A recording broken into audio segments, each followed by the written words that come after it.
Now. All right. So the next thing is we're gonna start with a review and discussion of the campaign lore and setting, just so everybody's fresh up to date. We're going to go through the rules, basically the rules variants and any house rules being used. And then the third thing we'll do is have everybody discuss their character ideas. I realize that some of you have basically already made your characters, but for the rest, it's a good idea to kind of reaffirm what everybody wants to do and make any last minute changes. Then everybody will build the characters, and I'm sure there'll be discussion and issues that come up during that process. We'll set up the tokens. We'll meet the finished characters, so everybody go through and introduce their final character. We'll talk a bit about Mavin and make sure everybody's got their contacts, and then discuss session one, and whatever else we need to do after that.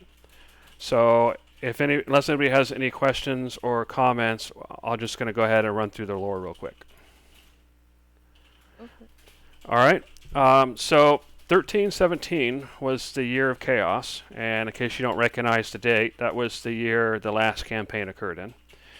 We had the Sudaga War, which affected a large portion of the empire, led by Kashura, who the last group managed to defeat. But unfortunately, in the process of defeating Kashura, for better or worse, you opened up the world, and as a result of this, the gods have returned to their divine domains. The elves seem to have disappeared almost overnight, leaving only young elves living amongst the other races that stayed behind. New portals to dead worlds opened. The weave became chaotic as the world reconnected with the rest of the multiverse, making magic dangerous, magic items exploding, and magic feared. Strange creatures came from these dead worlds, called the Kylon, worlds that otherwise seemed devoid of even the simplest plant life. The Kylon seemed to absorb life energy of plants and animals, turning them into stone, and they used that energy to reproduce asexually. The Emperor Agheim II was assassinated due to all the upheaval in this time. The new Emperor Vidolus I, sought a way to calm the people and move forward in these uncertain times. So he reorganized the Dawn Preservers and similar organizations and formed the Pattern Guilds, which regulate the use of magic and to train its practitioners. Magic use in public has become illegal unless properly licensed, and a new organization was formed, centered in Mavin, called the Belios Nexus Guild. Their job is to work with the Pattern Guilds and to explore the new worlds. Shortly after the portals opened, elf-like beings came forth, now known as the Shadowkind. Where do they come from? How do they survive? Their memories are shattered, mixed, and incomplete.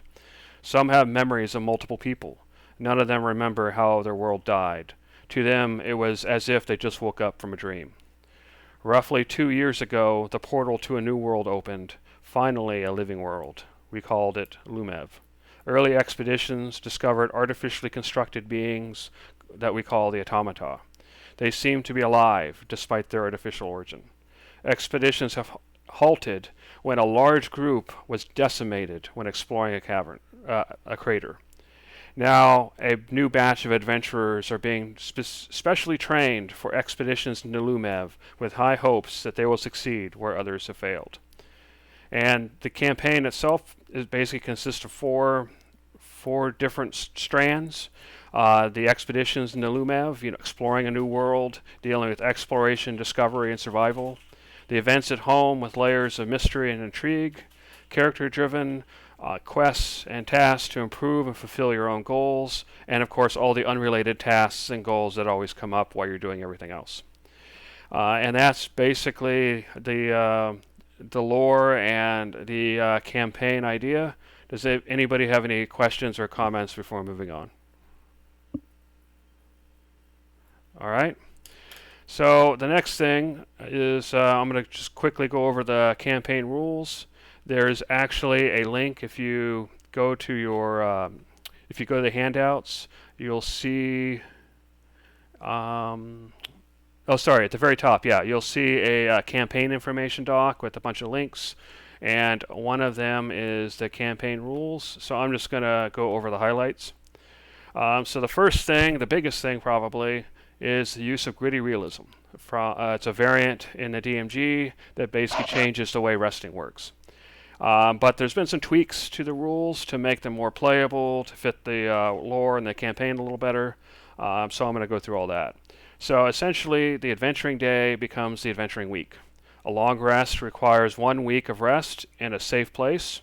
Most in the most areas in the wilderness will not be safe enough, but there are exceptions where the weave is permanently calm and there are no vicious creatures, bad weather, and other environmental conditions that would make them unsafe. During this week, you are allowed 40 hours of activity, and the rest of the time should be resting in a safe place. But you cannot use features such as spell slots that have resources that you're trying to get back. Obviously, you could use cantrips and rituals and other things during that period just fine. And you gain your resources back at the end of the long rest. A short rest now takes 8 hours, and it assumes you are resting for 6 of those 8 hours. Some races need less sleep, but they still need that time to relax and to recharge. There's now a recuperate between rests, where you can take a break, eat a snack, and tend to your wounds in order to use hit dice for healing between rests. And these last for 10 minutes per hit die that you're going to spend. So it's a nice way of spending 10, 20, 30 minutes to gain back a couple hit dice in the middle of the day. Prepared spells still need to be changed during a long rest, but to add more flexibility, one prepared spell can be changed during a short rest. So over an adventuring week, you could change 5, 6, 7 spells depending on how long you go. Casters can cast a 5th level spell or lower that normally requires a spell slot that they can only cast by pure force of will in desperate situations. And if they do so, they can cast a spell without using a spell slot, but they gain a level of exhaustion. And obviously you can't do this if you have spell slots you can use. Once per day effects generally become once per long rest. The catnap spell duration becomes 1 hour instead of 10 minutes. The duration of most spells that last for more than an hour are not concentration and are not rituals is increased to account for the longer adventuring day. There's actually a link called spell duration changes that you can click on to get a list. I might have missed stuff. If you have a spell that meets those criteria but feels like it hasn't been extended and it should be, just let me know and we'll talk about it. During a short rest, you can spend a hit die to gain back a single spell slot, 5th level or lower, or a class feature. But if you use that hit die in this way, it obviously can't be used for healing. And during a short rest, you can make a DC 10 con save in order to reduce your level of exhaustion by 1, giving you some way of getting at least fitful rest throughout your week, although obviously you need sufficient food and water for the day. During a long rest, you now gain back all of your hit dice, hit points, and other resources. Since it's a week, it doesn't make sense for you to only gain back half. And you can only level up during a long rest. And if you gain new spells, abilities, feats, or class features while leveling up, you'll need access to training during your long rest. And you do not gain the benefits of your new level until the end of the long rest. So is there any questions about gritty realism before I move on to the next thing? So as an Um, example, if I it's the beginning of the week and I need to end up using my one hit dice, I will not be able to regain that until officially 7 days later.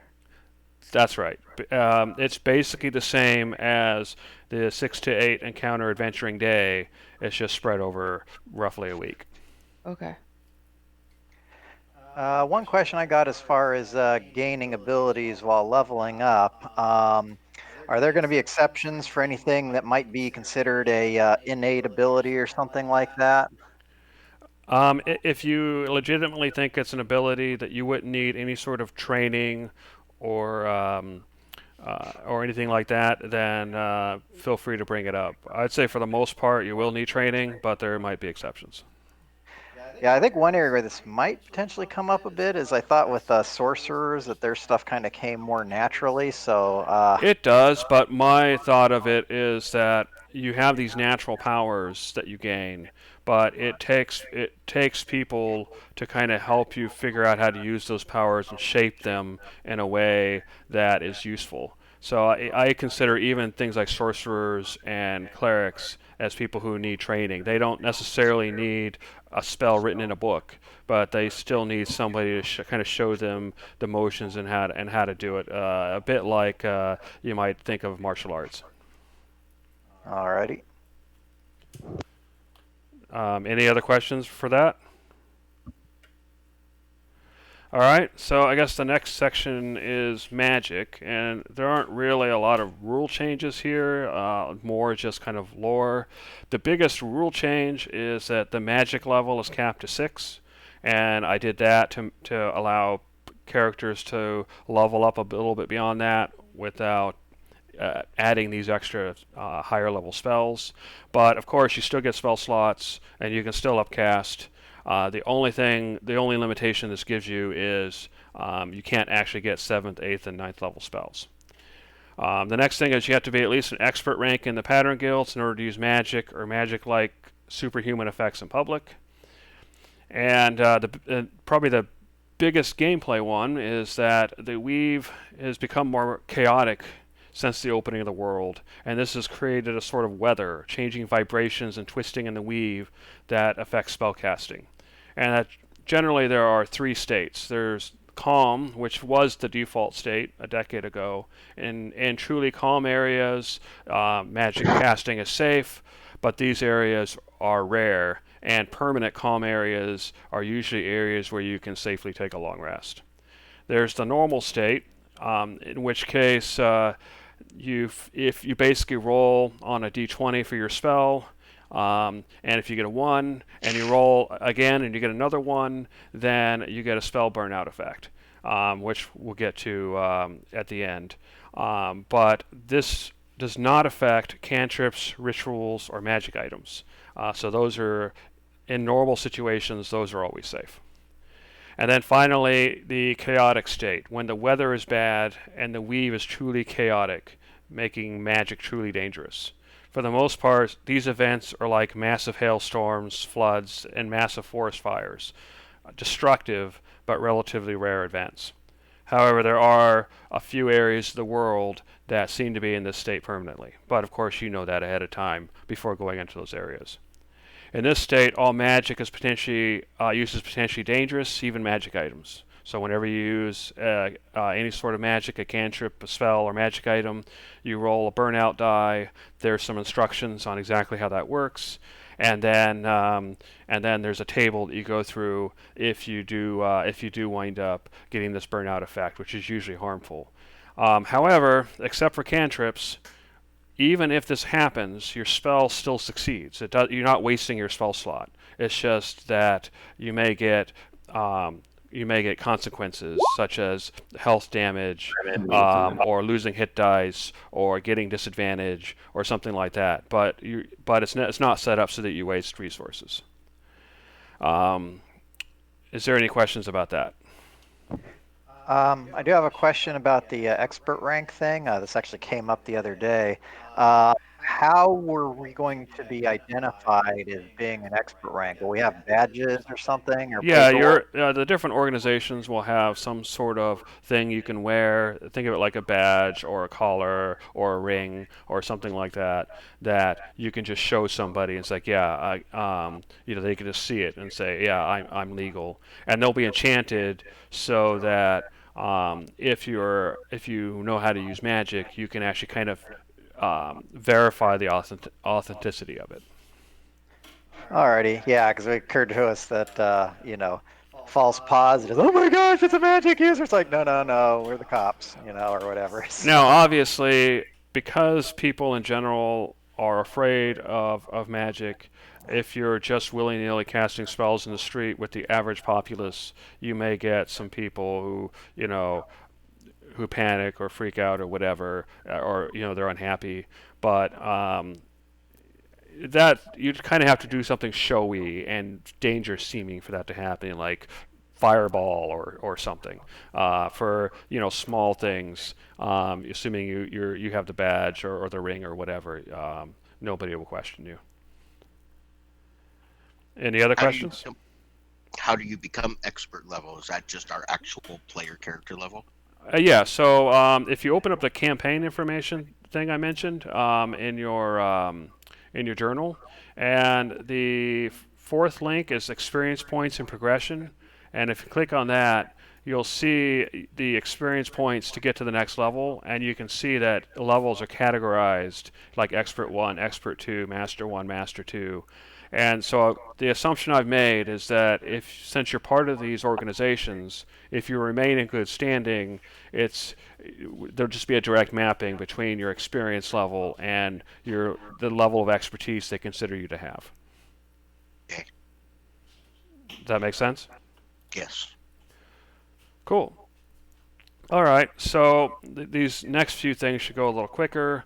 Magic item identification. In this world, it acts very similar to what it did last campaign. The spell, for the most part, just works unless there's some sort of special protections or what have you on the item. However, in Lumev, magic items are different. The spells just, they weren't designed with those magic items in mind, so it's more difficult. And so it uses the more difficult identification variant for those items. And so basically what you wind up having to do is if you want to identify one of those items, usually you're going to have to do experimentation and cast the spell multiple times. No problem. And so during a long rest, you can actually research the items and try to figure out what they do, but they'll be definitely harder to figure out than the items from this world. Then the variant human, everybody knows about that, but basically if you make a human, you get a feat. Teleportation, I mentioned this before, but site-based teleportation still works just fine.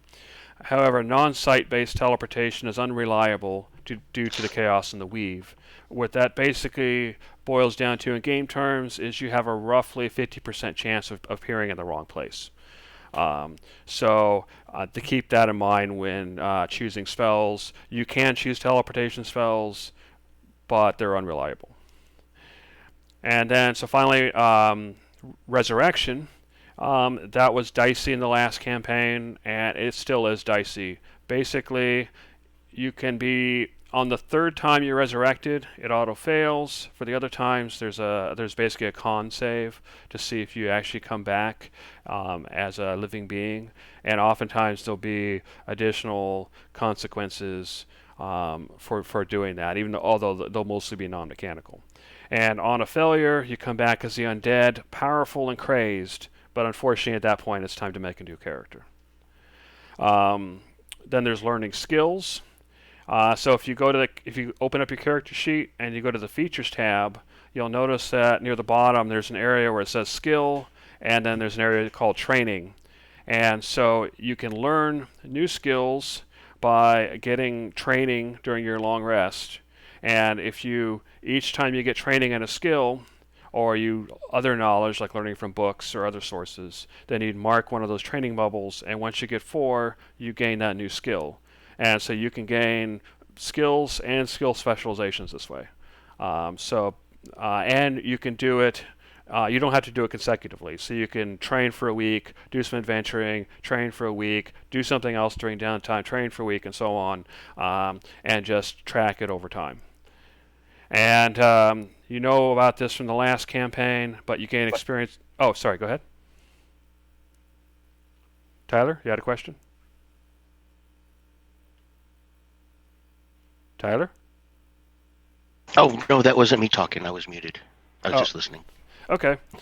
So experience points, you know about this already, but you get experience points for more things than just combat. Rather than adding up all the XP from the monsters you kill, instead abstract it to encounters, and you can have combat encounters, non-combat encounters. You can get around encounters by sneaking around or whatever. You get experience for completing goals, finding treasure, discovering new locations that are important to you, and that kind of thing. There's a document called Experience Points and Progression, and near the end it talks about all that. And then finally, you have fate points. So basically, what separates a successful adventurer from the dead? Some say it's luck, others say it's fate. Either way, this is represented in the game using fate points. You start at level 1 with a single fate point, and each time you gain a level, you gain another one, and you can have up to 3. You can use a fate point to roll an ability, save, or attack with advantage, or to re-roll one of those rolls. Or if you are damaged and that damage would reduce you to 0 hit points or outright kill you, you can instead use a fate point to miraculously avoid that fate and stay standing with 1 hit point. So any questions or comments about those? Is the fate point per day or per week? No, you gain a fate point when you level up, and then it stays forever until you use it, and you can have up to 3. Yeah, so Right, it's once but per when level, not a day or a week, just once per level. so we just have 3 uses essentially by level 3, and that's it. And once we use them, we never use them again. Right, but next time you gain a level, you'll get another one. Right, but if I use all 3 of them as soon as I get them, then I have no more fate dice. My point is, it's just a one-use thing, period. Yeah, they're basically consumable items. If you're kind of consistently using them, we'll potentially get about 15 of them through the course of the campaign, but that's assuming that you're consistently using as you get them. If you just stockpile them, you'll just have 3, and any overflow just kind of disappears. So yeah, they're kind of best for emergencies, but yeah, they're consumable. Okay. And gaining experience gaining a level is the way the guaranteed way to get them. That doesn't mean that there might not be other ways in the world to get these points, but gaining levels is the only guaranteed way. I have a question about fate points. Like, say if you use it to prevent going below 1 HP, and you have 3 fate points, like you have 3 stored, and you Okay. use 1, and then you get hit again, can you pop another one? Like, can you just do 3 in a Yep. row? You can do 3 in a row if that's what you want. Yep. And same thing with rolls. If you have 3 points and you make 3 rolls in a row and you want to use them, or you could say, "Oh, well, I rolled something that's terrible. Okay, I'm going to re-roll. Okay, 1 point fate point gone. That's still terrible. I'm going to re-roll. Okay, another fate point gone." There's no limits on how many you can use at once. Yeah, just hope you don't have to do it 4 times. Yeah. All right, so that covers the campaign lore and the campaign rules. The campaign information handout has the links, so you can go and look at it at your leisure. So I think the next thing we'll do is I'll just go through everybody in the list, and if you can just briefly describe, your race, your class, your basic character concept, and then that way. And then once we do all that for everybody, there can be any sort of last-minute discussion before character creation starts. So in that case, I'm going to go ahead and start with Mel. So Mel, could you go ahead and give that information? Sure. So I'm playing a Tabaxi Rogue. You said it's just the character concept? Yeah, the character concept, the class, and the race. That's really all you really need to make the characters. We'll do a full, proper introduction later. Then yeah, so Tabaxi Rogue. That's pretty much the nuts and the bits of it. Okay, cool. Tyler. I'm a half-elf Eldritch Knight Fighter. Just kind of a tough guy. Cool. David. I am a Tabaxi Shadow Magic Sorcerer, but I'll take that back. Druid, have the Shadow Magic Sorcerer multi-class coming up, and I'm basically a traveling arcane researcher. Cool. Shane. I'm going for a Oath of Devotion, Paladin, Automaton. Okay. Joel. So I'm a Shadowkind sorcerer, and I'm gonna be I think it's Divine Soul sorcerer. Okay. And then Brosnan. I'm a Sudaga Grave Cleric / Necromancer Wizard who's obsessed with creating things. All right. So now that you've heard what everybody wants to be, is there any discussion you need to have before you start making characters? I'm guessing no. So if I got that's another. okay. So yeah, if that is the case, if you open up the campaign information thing again, you can see there is the character creation guide. It's beneath feats. If you click on that, it'll take you to World Anvil, and then from there you should see a step-by-step guide for creating characters. And even if you've already made your character, go ahead and take a look because you still have more work to do toward the end of the guide when it comes to your contacts and organizations.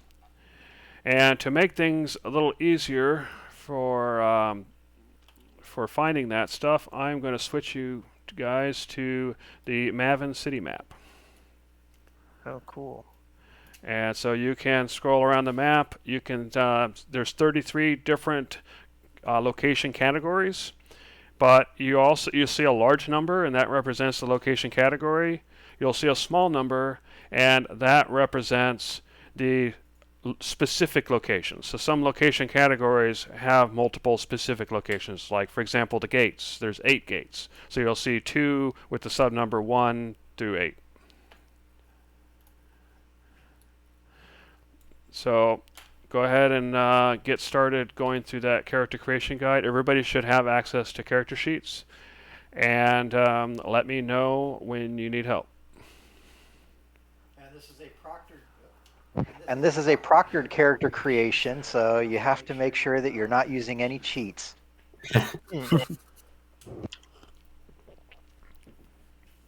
Virtual box time. Virtual machines are not allowed. What?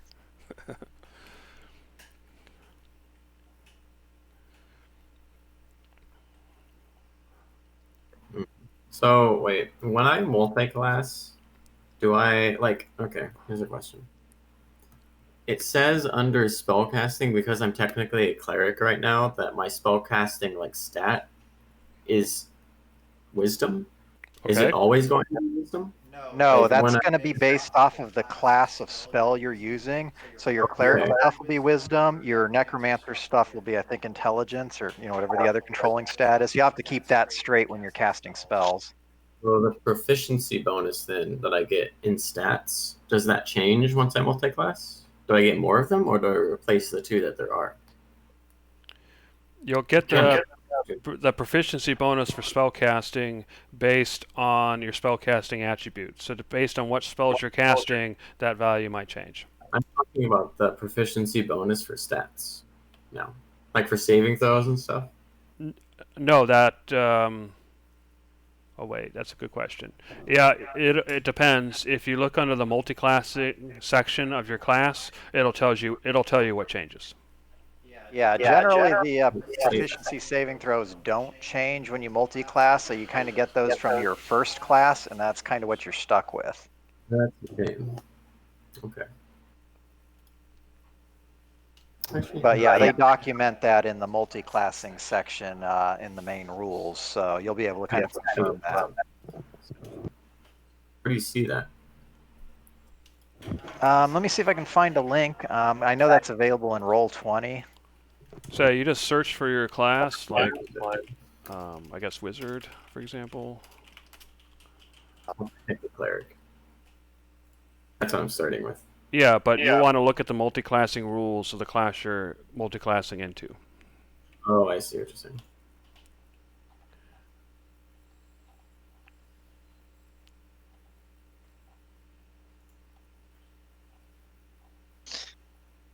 Jeremy, I have a question actually as well. Okay.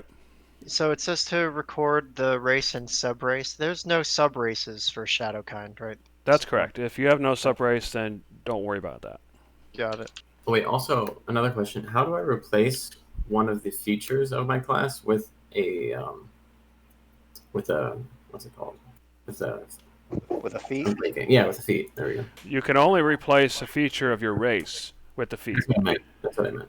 And if you look under the list of races in the character creation guide, and you click on it, you'll see something called variation in the trait section, and that tells you what you exchange for your feat. I'm asking how you do that. I've never gotten a feat before. Oh, okay. So in the instructions, there's it references the feats article, and so basically you click on that, you find out the feat you want, and then just below that it tells you how to add a new feature to the features and traits section, and so you just follow those instructions. Feats article. Okay, I'll find that.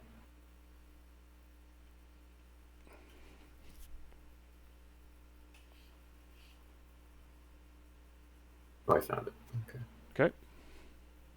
But yeah, it tells you what to do on the character sheet in order to add those, because it is different than normal. Where does it tell you this? Below all of them? No, not below all of them. Yeah, so where it says choose race, you'll see instructions, and one of the fifth step, it'll say next, go to features tab to add the racial traits granted by your race to features and traits, and it tells you to click on the add button and all of that. So follow those instructions. Okay. Now, for multi-classing into a wizard, you don't really gain anything like new skill proficiencies or anything, so it looks like this is pretty simple. Basically, when you become a wizard, aside from being able to get spells, as a wizard, you'll also be able to get the class features, and that's pretty much going to be it. So, yeah, class features and, just access to those spells. I don't get any new proficiencies, you said? Right. Like in Arcana, for instance, I don't get proficiency. Yeah, none of that. Wizard and Sorcerer, if you multi-class into those, they specifically do not gain any new skills from that. However, if you once you get to backgrounds, you'll actually be able to select skills that make sense for your background. So you might be able to get Arcana that way. Yeah, background will give you 2 skills, so yeah, and since you get to pick what you want to do with the background, you can come up with anything that makes sense. And yeah, Arcana for a multi-class character that's basically a full caster either way, yeah, it'll probably be pretty easy to justify. Yeah, that's in step 5. You can worry about when you get there. On Roll20, when I go to feats, it shows 1 feat and it's Grappler. Yeah, don't look at the feats in Roll20. Instead, in choose race, in the instructions there it says reference the feats article. Go to that and then pick from there. Going to be like the character mancer where you can just drag and drop. You have to actually type some stuff in. Well, unfortunately, not all those feats are in Roll20, so you'll actually have to type things in. That's what the instructions tell you to do. Brazen, I just dropped in the main channel, I dropped the link for the feats. It's going to index the dual wielder, but it is the whole list. Yeah, I found it. We're good.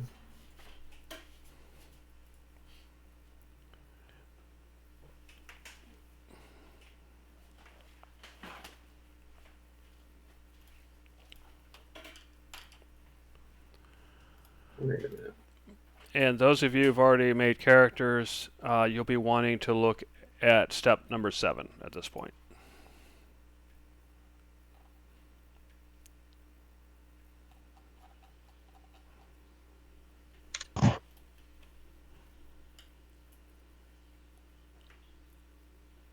Jeremy, for racial traits, should that go under proficiencies? Racial traits will probably count as features. Feats. Think of it Yeah, that way. look Okay, under 'cause- choose a race section of the guide, and where it says Yeah. to add, you get racial languages, which should go under proficiencies in languages. Yeah, I put that there. But the one thing about the Shadowkind is they get weapons training. so I don't know whether that should go in. Oh, traits. in that case, those are proficiencies. So you can just So I'll put 'em search there. for those individual proficiencies in the compendium, and then drag and drop under your proficiencies on your core tab. Cool, thank you.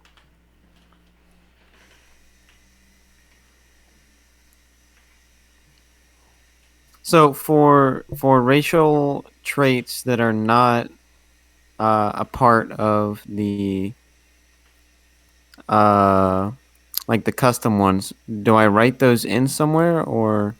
Right. So if you look under the instructions where it says go to features and add racial traits granted by your race to the features and traits section, those instructions tell you how to add them. Oh, gotcha. Okay.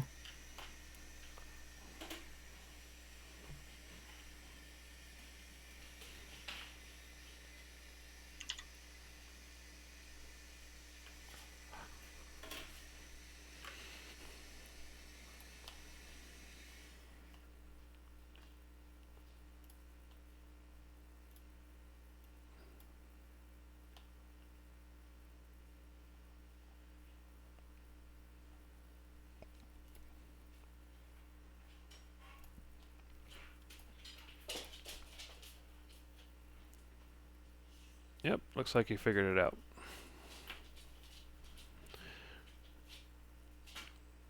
You can, when you're adding those features, if you don't have to make it hide it when it's not there. I mean, that's your choice, but you can have it so it just shows up underneath, and depending, that might be easier for you. Okay. So yeah, just uncheck hide details. There you go. I see why you did that. Okay, yeah, you can hide that one and maybe not hide the other ones. Yeah, fair enough. It's kind of.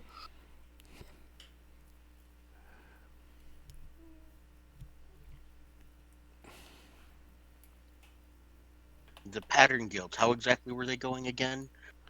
Like, even though I'm a fighter, I can go ahead and cross train into one level of mage as well. Just yeah. So the idea is it's based on your most dominant class, and the idea is that even fighters can learn magical abilities. So a single level, they have the knowledge to give you a single level worth of training.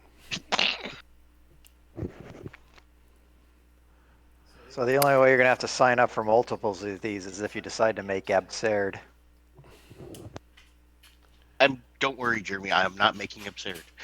Okay, that's good to know. But yeah, so I would suggest picking your picking based on being a fighter. Pick your pattern guild based on the fighter options that sounds most appealing to you.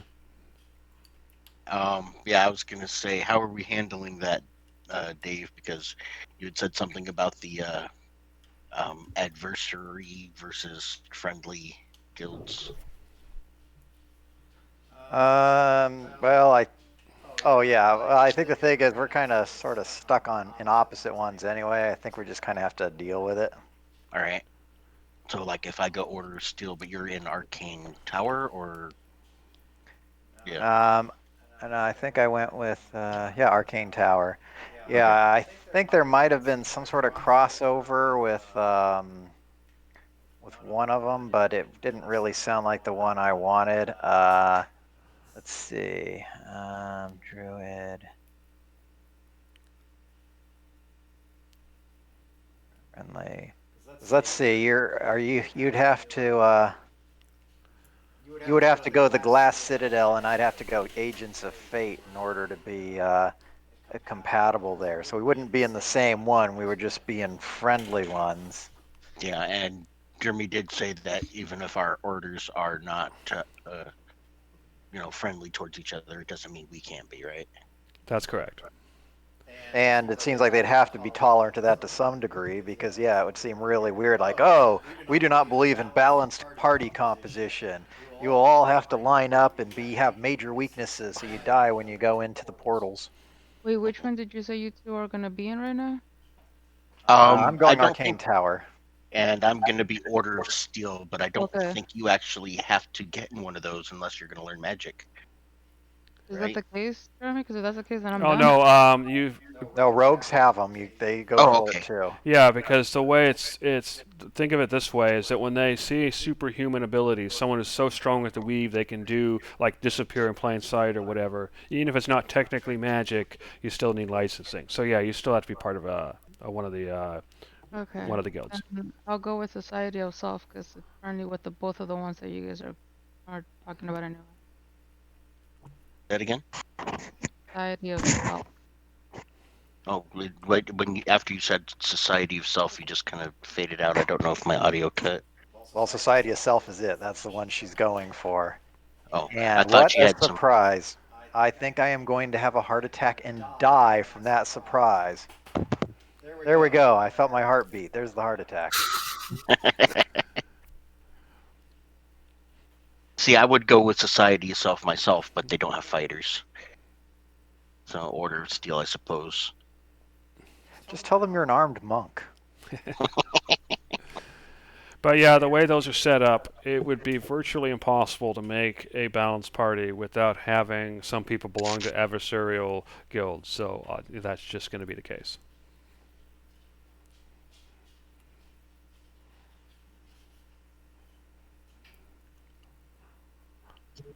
All right, all the other contacts have a race. Does this Seal Railhorn have a race? Good question. Let me find that. Order of Steel contact.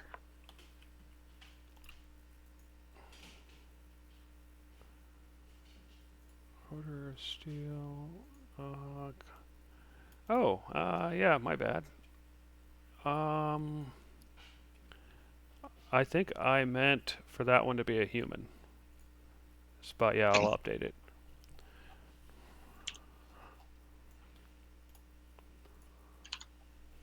All right, and in these orders, is it the same thing like with the Nexus Guild? Is it like novice and stuff like that? Yeah. All right, so I'm an Order of Steel novice. Yep. Would using a spear interfere with casting spells? Sorry, say that one more time. Would using a spear interfere with casting spells? You have to have a hand free to cast some spells. So, so you probably couldn't attack and cast a spell at the same time. But as long as you can pull one hand away, there's no reason why you can't attack on one round and cast a spell on another. Okay, that's what I thought. We can't hear you, Dave. You could cast with one hand and then hold the spear in the other. That's So what I yeah, was you can use them thinking. at the same time. But yeah, you could then do in subsequent rounds without a problem. Or if your hands were full for some reason, it's one of those like, well, you could always drop the spear and cast and then have to pick it up again, or something like that. So you can kind of juggle it if in a pinch. But yeah, you should be fine as long as you don't have objects in both hands. No.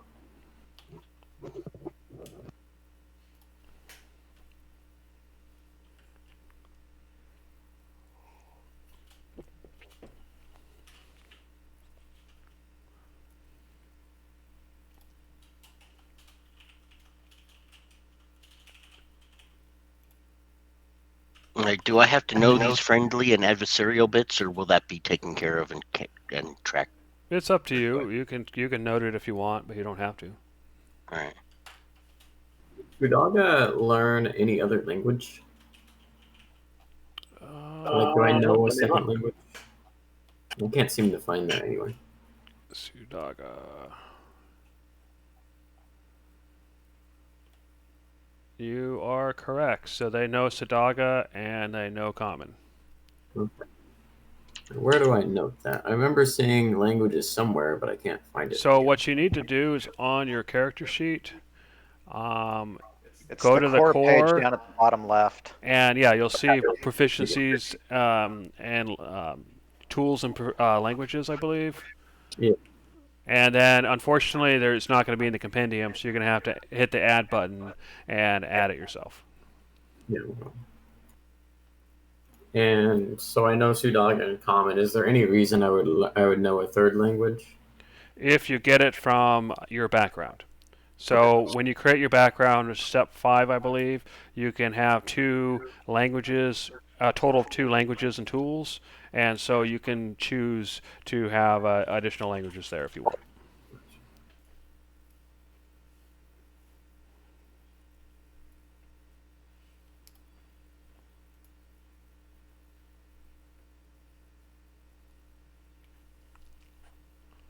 Carl Strandon, is he a human, elf, half elf? He's a human, I believe. Let me double check. Just type that in there. Male human. Yeah. Yeah, typically if it doesn't give you a race, it's going to be human because they're the most common. So my class starts with either a mace or a warhammer, but is it possible for me to choose a spear instead because I'm Sudaga and have proficiency in spears? So You can.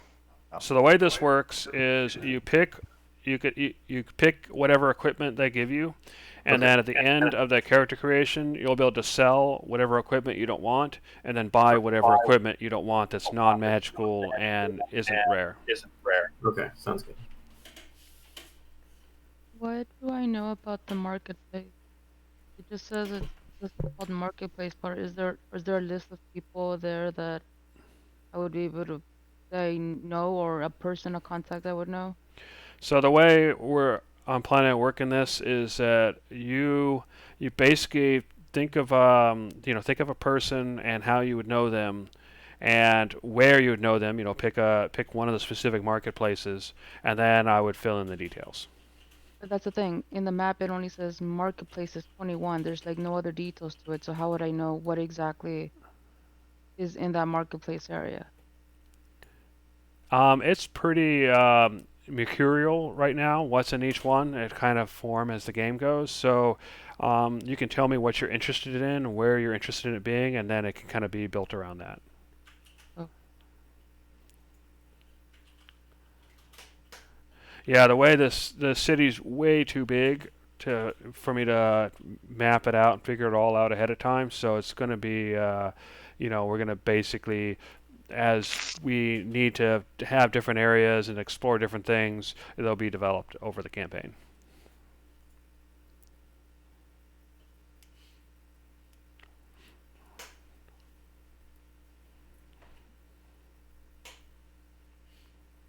This is a question for people who have played sorcerers in the past. It's giving me a choice for starting equipment between a component pouch or an arcane focus. I should probably take the arcane focus, right?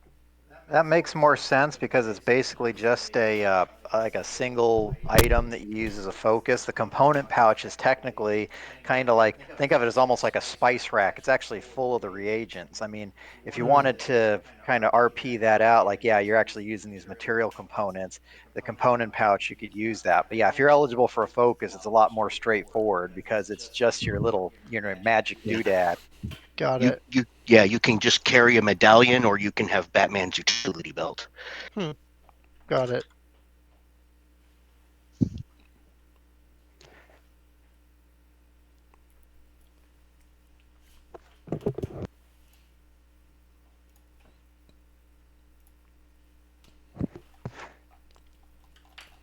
Now, here's a question about secret factions. I mean, I think it was already established that for somebody like a necromancer that they're going to definitely need one. Right. Now, since rogues do have a pattern guild they can join, does that kind of encompass everything? I mean, like, what about some of the more illicit tools, like, for forgery and lock picking? I think that would probably fit in with the organization. It may not be the kind of stuff that they talk about dealing with publicly, but I don't think you would need a secret organization within to deal with that kind of stuff. Alrighty. With the magic, it's a little bit different because not only is it illegal, but most mages also think it's wrong, so you have to not hide not just from the law, but potentially even from your peers. Recycling is a bane upon society. And speaking of which, Brosnan, when you get to the contacts and organization stuff, let me know it's the last step because that secret organization stuff will affect you. Okay. Jeremy, how much should the arcane focus weigh? I'm pretty sure you can just put a zero. Yeah, they're Zero? basically weightless because a lot of them have been trinkets, so they kind of like specifically left the weight unmarked. Cool, cool. Actually, if you check, arcane focuses can go from 0 up to 3 pounds, So but I was that's gonna- based on the arcane focus you choose.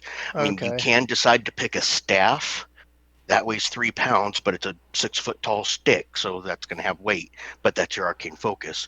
Or you Mhm. can choose a crystal, and that has a weight of 0, but it's a little necklace you wear. That's fair.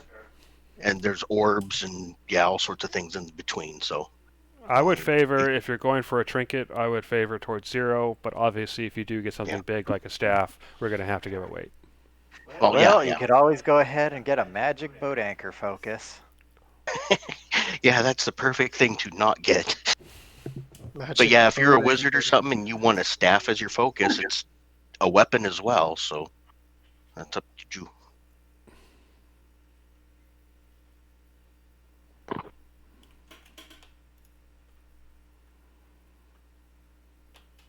Okay.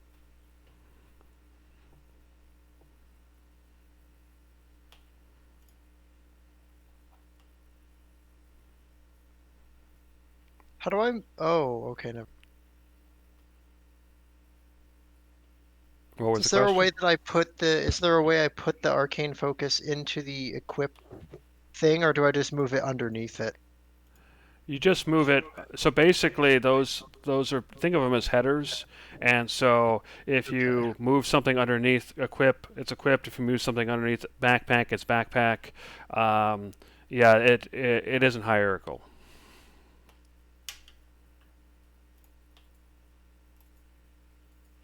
Yeah, like arcane focus, the way you have it now, that would be on your person equipped rather than being in your backpack. And then I was a little confused since I don't want a light crossbow really or a simple weapon. Go ahead Can and I? add it to your sheet while you're going through this part, and at the end, you can sell whatever you don't want for money, and then you can use that money to buy other things you want or just keep it. Got it. Okay, I'll throw it in then. Thank you. Sure.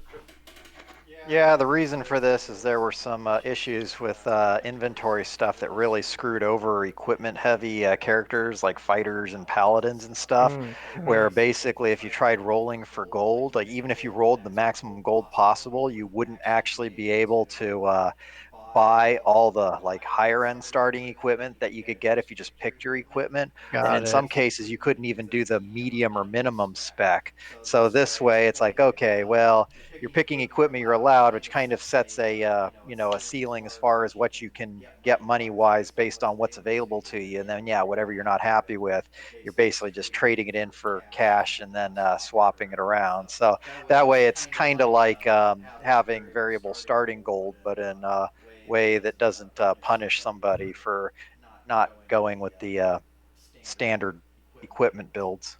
Mm-hmm. But if you look in the document, it does mention that if you do want to roll, that's still an option. Got it. Wouldn't recommend it for most classes, but I think a few classes do actually win that way. Or at least potentially, but yeah. Yeah, I think rogues make it out, manage to get ahead there if things go well.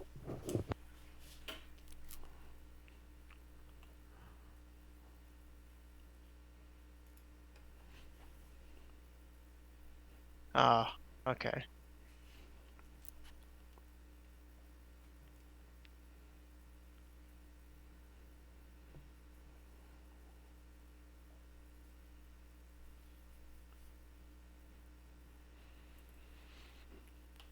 I'm assuming for the packs we can ignore backpack, seeing as we already have one. Yeah, so what it actually tells you in there that if you get a pack, what Yeah, you just do add them is you pull out individually. all the items and leave behind the backpacks. Everybody is assumed to have a backpack.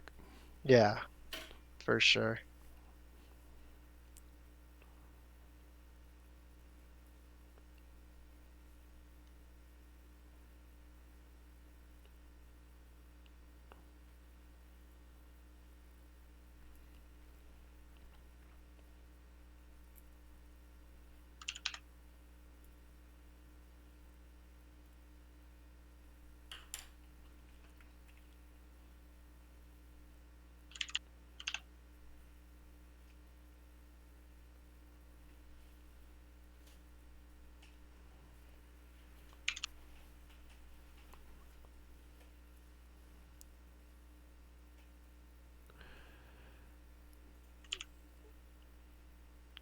And just to be clear, when it comes to money, the essentially the dollar in this world is the silver, so everything is basically in X number of silvers.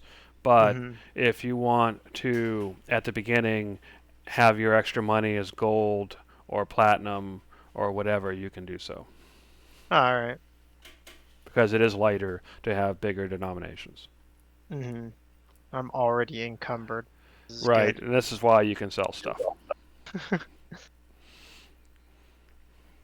Yeah. funny. I'm not gonna have to put any like points into strength, but I'm gonna have a fairly high strength from all the bonuses I get for it, Huh.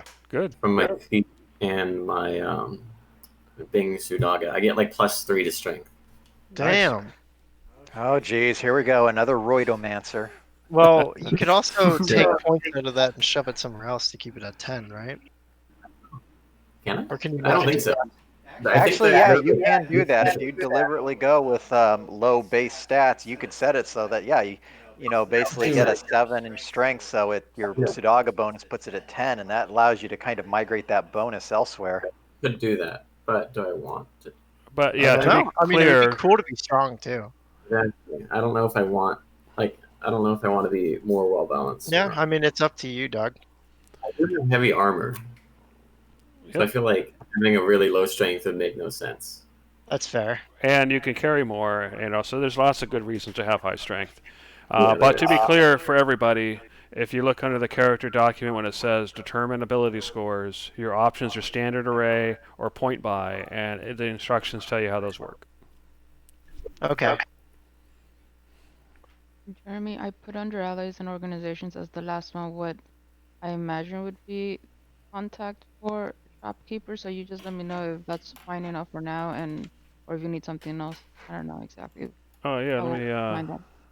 let me take a look what you're talking about here. Shopkeeper. Doo-doo-doo. Yeah, that's cool. 21. So where do you want that in the city? So go ahead and write 21 dot whatever. And so look at, there's multiple 21s. Pick the one that you want it to be at, and then write that so we know where in the city it is. I only see 120. Oh, I see what you're saying now. There's different 21s. Okay. Yeah, there's 3, 6. There's like 6 of the 21s. There's 6 markets throughout the city. And so the only thing I guess I need to know is there an easier way to determine the breakdown of what each district is in? Because it's kind of hard to segment like if something is within the red light district, so to speak. 27, for example, is just a marker, but it's not like an entire area. I'm just having trouble to kind of distinguish like how do I know what's under where? Like where's under Chinatown or where's under that kind of thing. Like I'm a little lost in terms of how to choose any district because I don't know where they fit under which ones. Like if you look at the 27, you just imagine that area around 27, and then where it says 30, that's a separate area, and 28 is a separate area.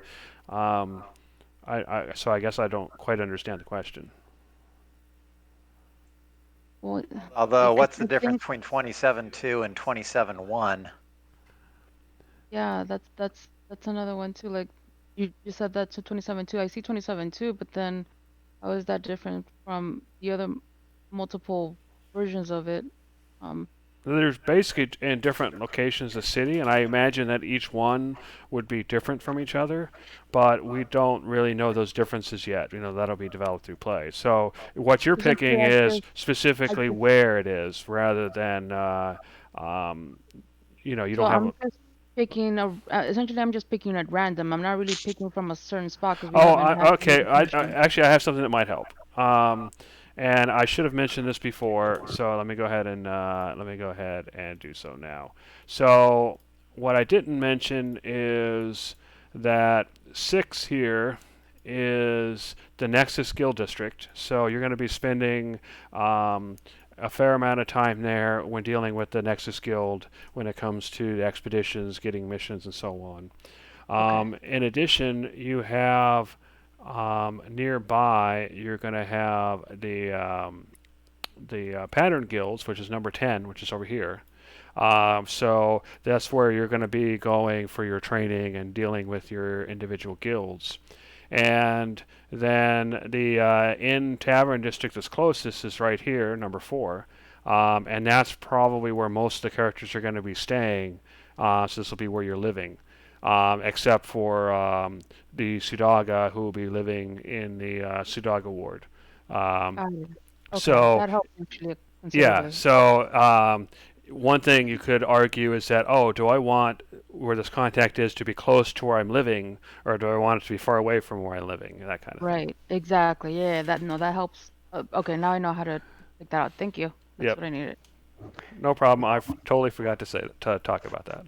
No, it's all good. Now, I have a question about the halls of learning. Is that basically like a college or university? It's basically a university, yes. All right. Well, in that case, I think my contact is probably going to be like a librarian at their, at their library. Fair enough. That works. Am I allowed to write in a contact, or do you have specific yes or nos for that? Well, so yeah, you can give them a name or not. It's up to you. I can come up with a name, but basically who they are, what they do, and whatever connection you have with them, and where they are, in the map. What specific section of the city they're in, and then the rest of the Because I was, details I'll fill out between sessions. all right, I was thinking something along the lines of a gnomish toy shop owner slash manager who actually deals with like underground black market magic items. Okay. Kind of like a variation of what Nico's underground magic selling was going to be anyway before the whole magic regulations thing. So, yep, and that's cool. What I would suggest is that you put that in a red light district because the Circle of Thorns is basically the Thieves Guild, and they actually control those districts. So any sort of black and market deals are likely to come out of there. So you can make it a toy shop in one of those red light districts. So 27s, look for 27s. All right. So, for example, you have one here, um, and you have one in the north side of the city as well, way up here. And where did you say we're going to be living again? I didn't see your ping for those. Sure, that would be down here. Okay. You see the ping? Yeah. All All right. So 27-2. Okay. Jeremy, I'm sorry. I have a couple more questions about the sorcerer things. Should I roll for all these arcane origins and reactions and marks and sorcery, signs of sorcery, and should I just put that in features? Let me look that up real quick. Sorcerer, Yeah. and we want the class, of course. Mm-hmm.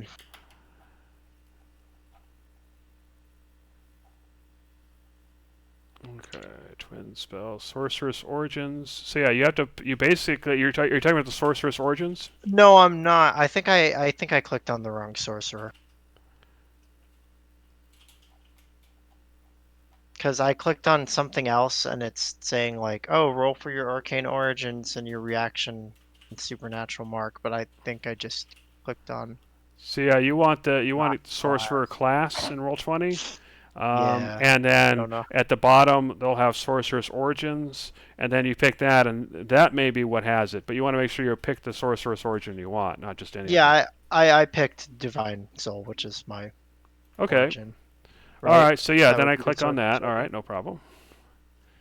And then I did all that. I don't know how I got to that other Yeah, sorcerer it sounds page. like something you don't have to worry about. Okay, Hey, cool. Joe, have you picked your languages yet? No, but as of right now, I know Elvish and Common. Okay. So as divine sorcerer, you don't get any other another language so far that you can pick or anything like that? Like, I'm I curious if don't yours would think speak up so. to I the actual. haven't been able to find that yet. Okay. Okay. Yeah, I don't see anything about additional languages. Yeah, it doesn't look like And I do. I will the Lester for now until someone says otherwise. I was kind of debating with Tyler and Dave in terms of languages, and we found that we were kind of doubling up on a couple common ones, so I'm changing minds up a little bit. Okay. And Joel, you did pick your skills and all that, right? I picked my skills. I haven't picked my spells yet, though. Okay.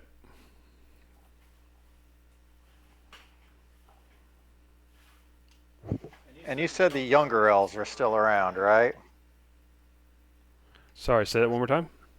You said the younger elves were still around, That's correct? right. Basically, typically around 30 or younger who were living among the other races. All right. Yeah, in that case, I came up with a contact. I'm thinking Evala Million, female elf librarian at the Halls of Learning Library. Cool.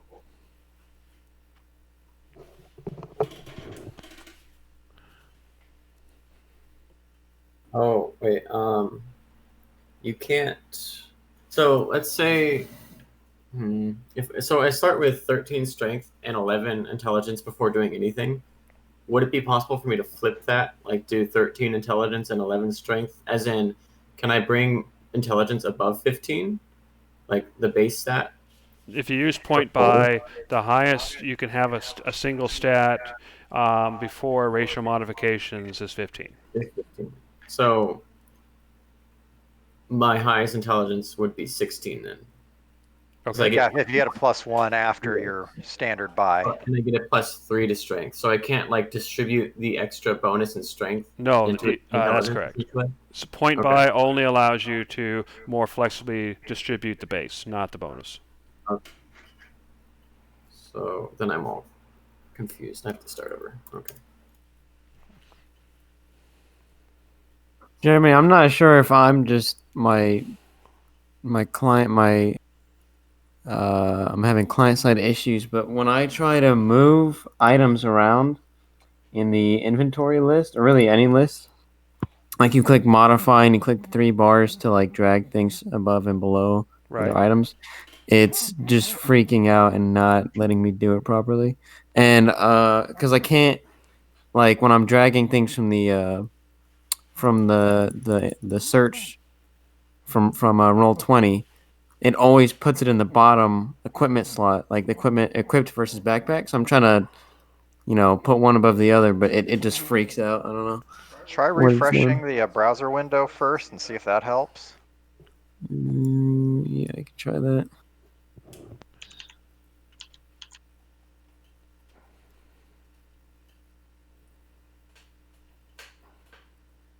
Oh, that's weird.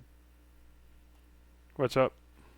I think Roll20 might have the sorcerer spell. Maybe I was using it wrong. The sorcerer spell list wrong because I was seeing spells for other classes in there.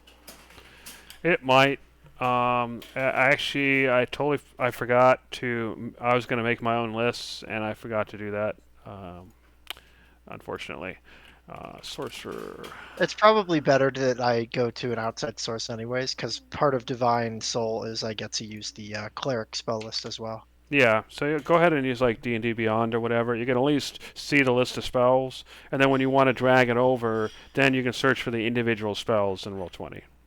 I've just been using 5th standard, just straight off of that. Okay. So I think it's fine. Thank you, though. Yep.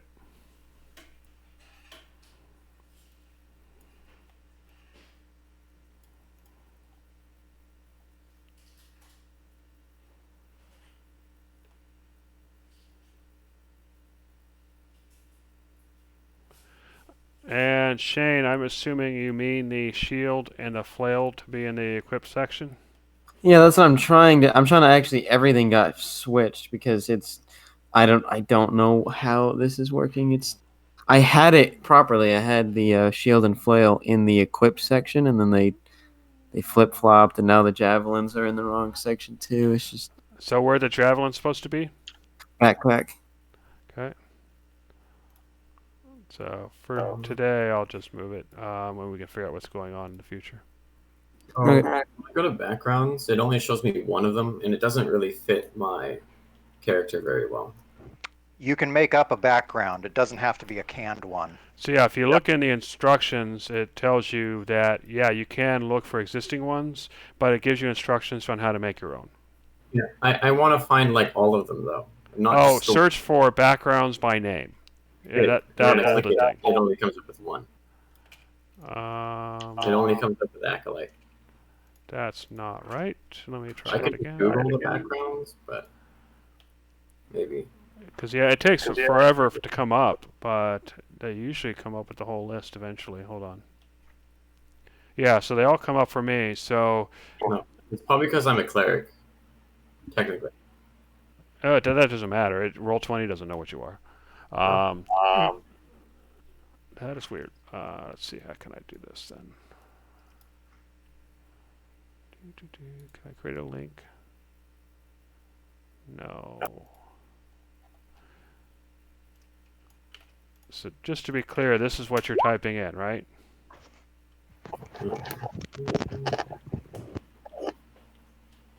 Yeah. Well, I just type in backgrounds, and then I see backgrounds by name, and I click it. Okay.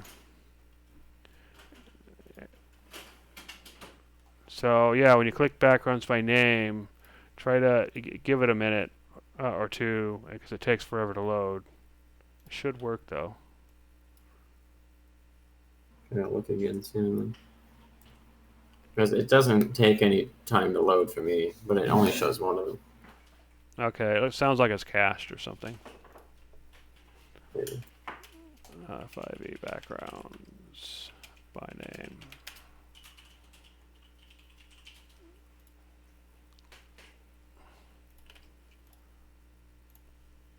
Go ahead and try that link then.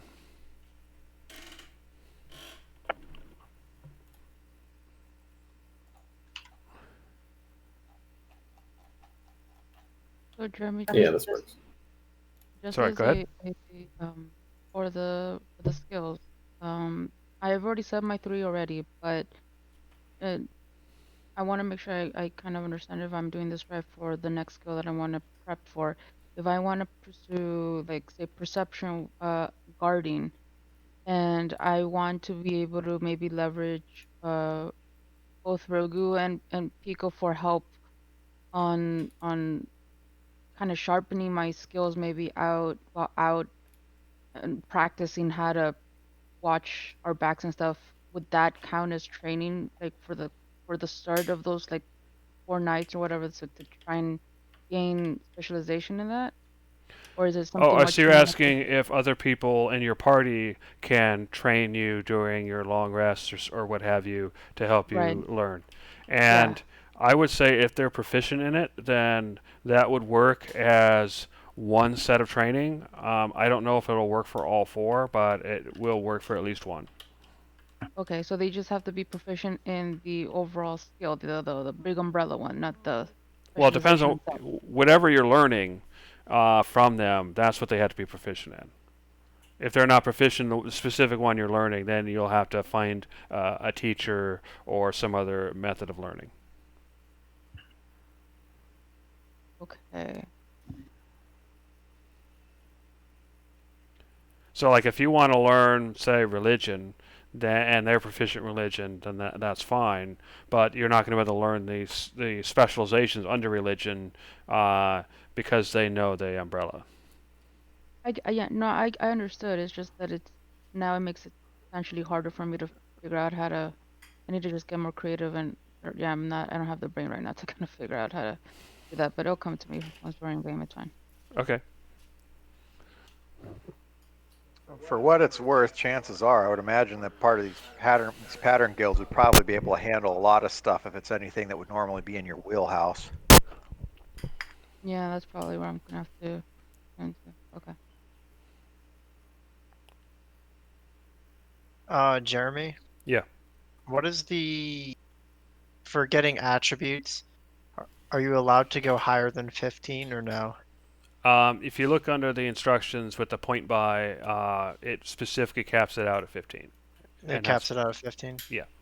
Okay, And because that's I was confused because it says before applying racial that's right. increases. It's capped at 15 before applying racial bonuses. So if you have a racial bonus of 2 and you have a 15, the total will be 17. Okay. But is a 17 allowable under those circumstances? Or are we... Yes. The cap is on the base value before adding your racial. Got it. Thank you.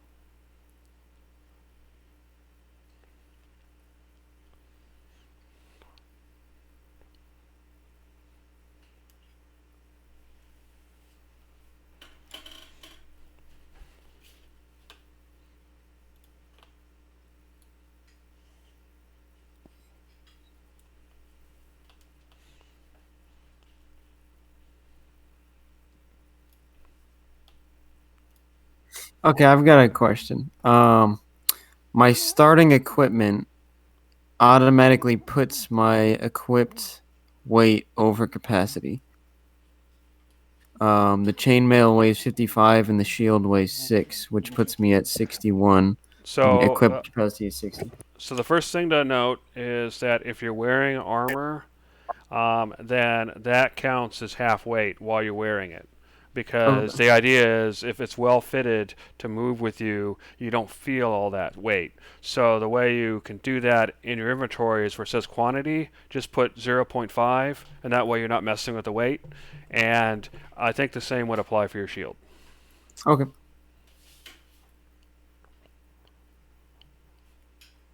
And you can change that quantity without opening the whole thing up. You can just edit right there in that box. Oh, yeah, I see that. Yep. And your starting equipment may still put you over, so your choices are to either deal with it, to potentially get some not carry everything with you all the time, or sell the extra equipment you don't need. Right, okay.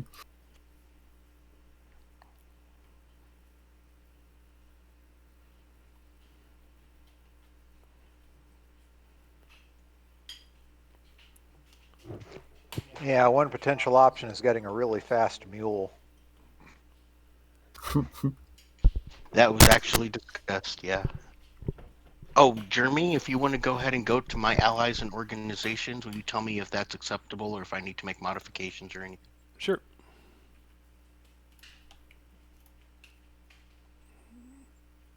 Alright.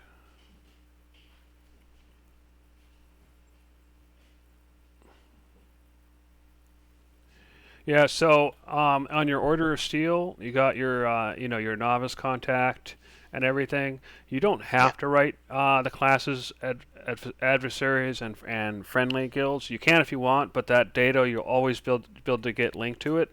So Right. if you want to save space, you don't need that. Okay, I was specifically referring to my private contact below it. Yeah, I was just noticing that first. All right.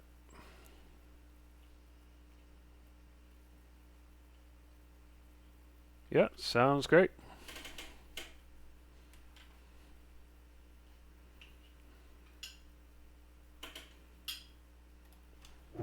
I should have made my contact Conan the librarian. That would have worked.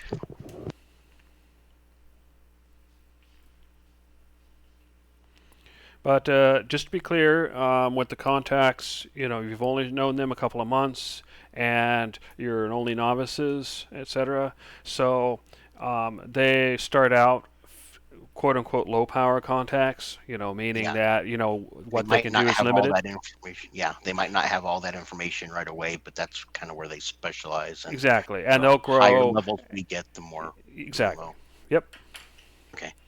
I just But have yeah, one I thing kind of figure that's basically his main specialization, or what I would contact him for, or why I would want him, etc., etc. Yep. Sounds good. Mel, Alright. did you have a question? Not a question. I just wanted to, for my contact, I had put at the end that I would be relying on her because of like how quickly they become friends. That over time she'd rely on her for discounted adventuring goods. I don't know if that's even a thing I could do though.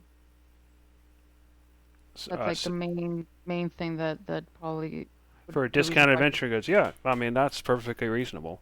Okay. So you'd go to whatever she has. She would be willing to try to give you discounts. There might be some tit for tat. Maybe she asks you to help her out every once in a while, or Mhm. find her some goods or whatever it is. But it sounds good to me. Okay. I don't understand why I can't have the world's most powerful librarian as a contact. Yeah, obviously, when I say power, it's in quotes. It just refers to reach, knowledge, all that kind of stuff.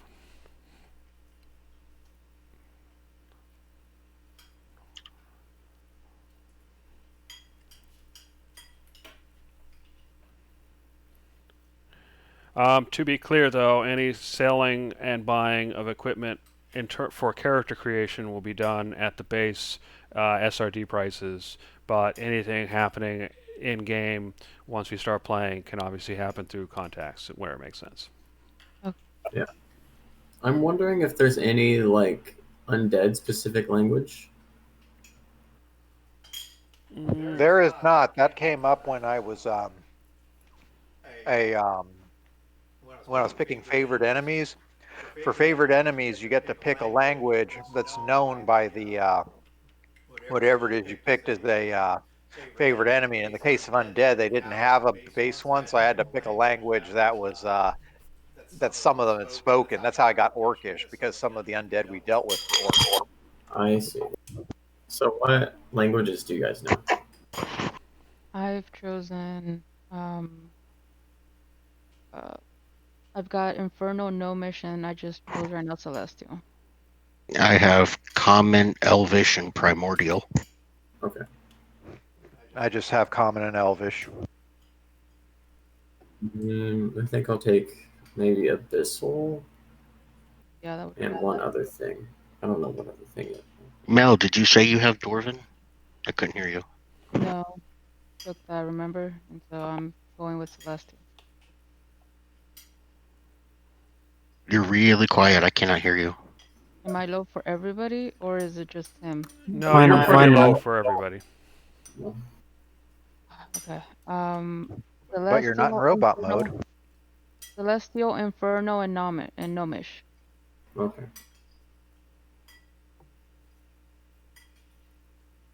You have those three languages on top of Common? Yes. Okay. So if anybody else isn't taking Dwarfish, should I go ahead and switch that one to Dwarfish so we got like all our bases covered? Well, I can take Dwarvish. Okay.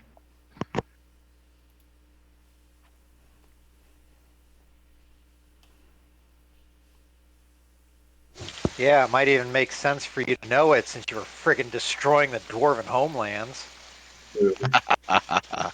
Oh, no. A little bit racist. This is gonna be a fun party. No, I'm not racist. No, that's okay. Some of my best friends are Sudaga. No, I was Right, talking about easier. Dave being a little Okay, racist. easier. Just a What? comedy. I was talking about Dave being racist, just a little bit of comedy. What? Dave. Unheard of. Well, the only good Sudaga is an undead summoning Sudaga. There we go. There we go, Dave. That works. I'm the only Sudaga in the party, right? That is No, true. no. Mm-hmm. Oh, okay.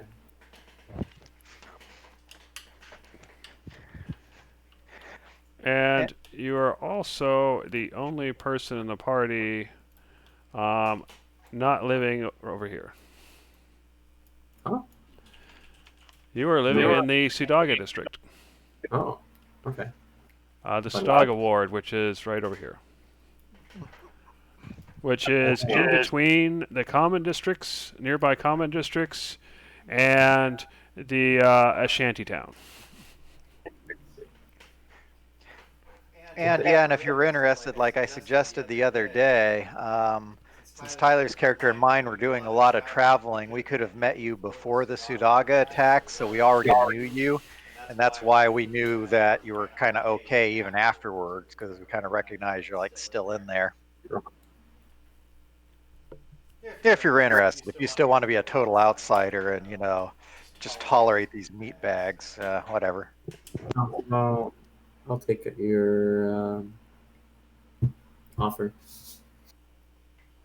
I'm wondering, do you think it's a bad idea if I keep my charisma really low? Because I don't want to make my strength 11, but I don't want my charisma to be 8 either. So I don't know what to do.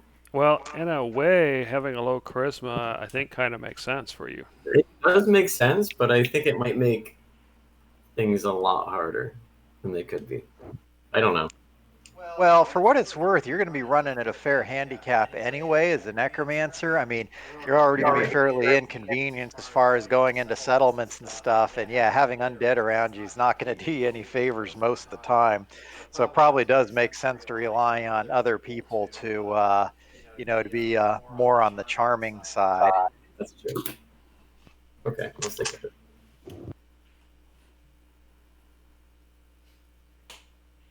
Jeremy, is it possible for me to exchange a short bow for a longbow and make sure that I calculate the difference? Yeah, there's a step in the list where you can sell whatever equipment you don't want and then buy whatever equipment you want with whatever money you have using the SRD prices. So you feel free to sell and buy whatever you feel is appropriate. Okay. And if you get extra money out of the deal, that's fine.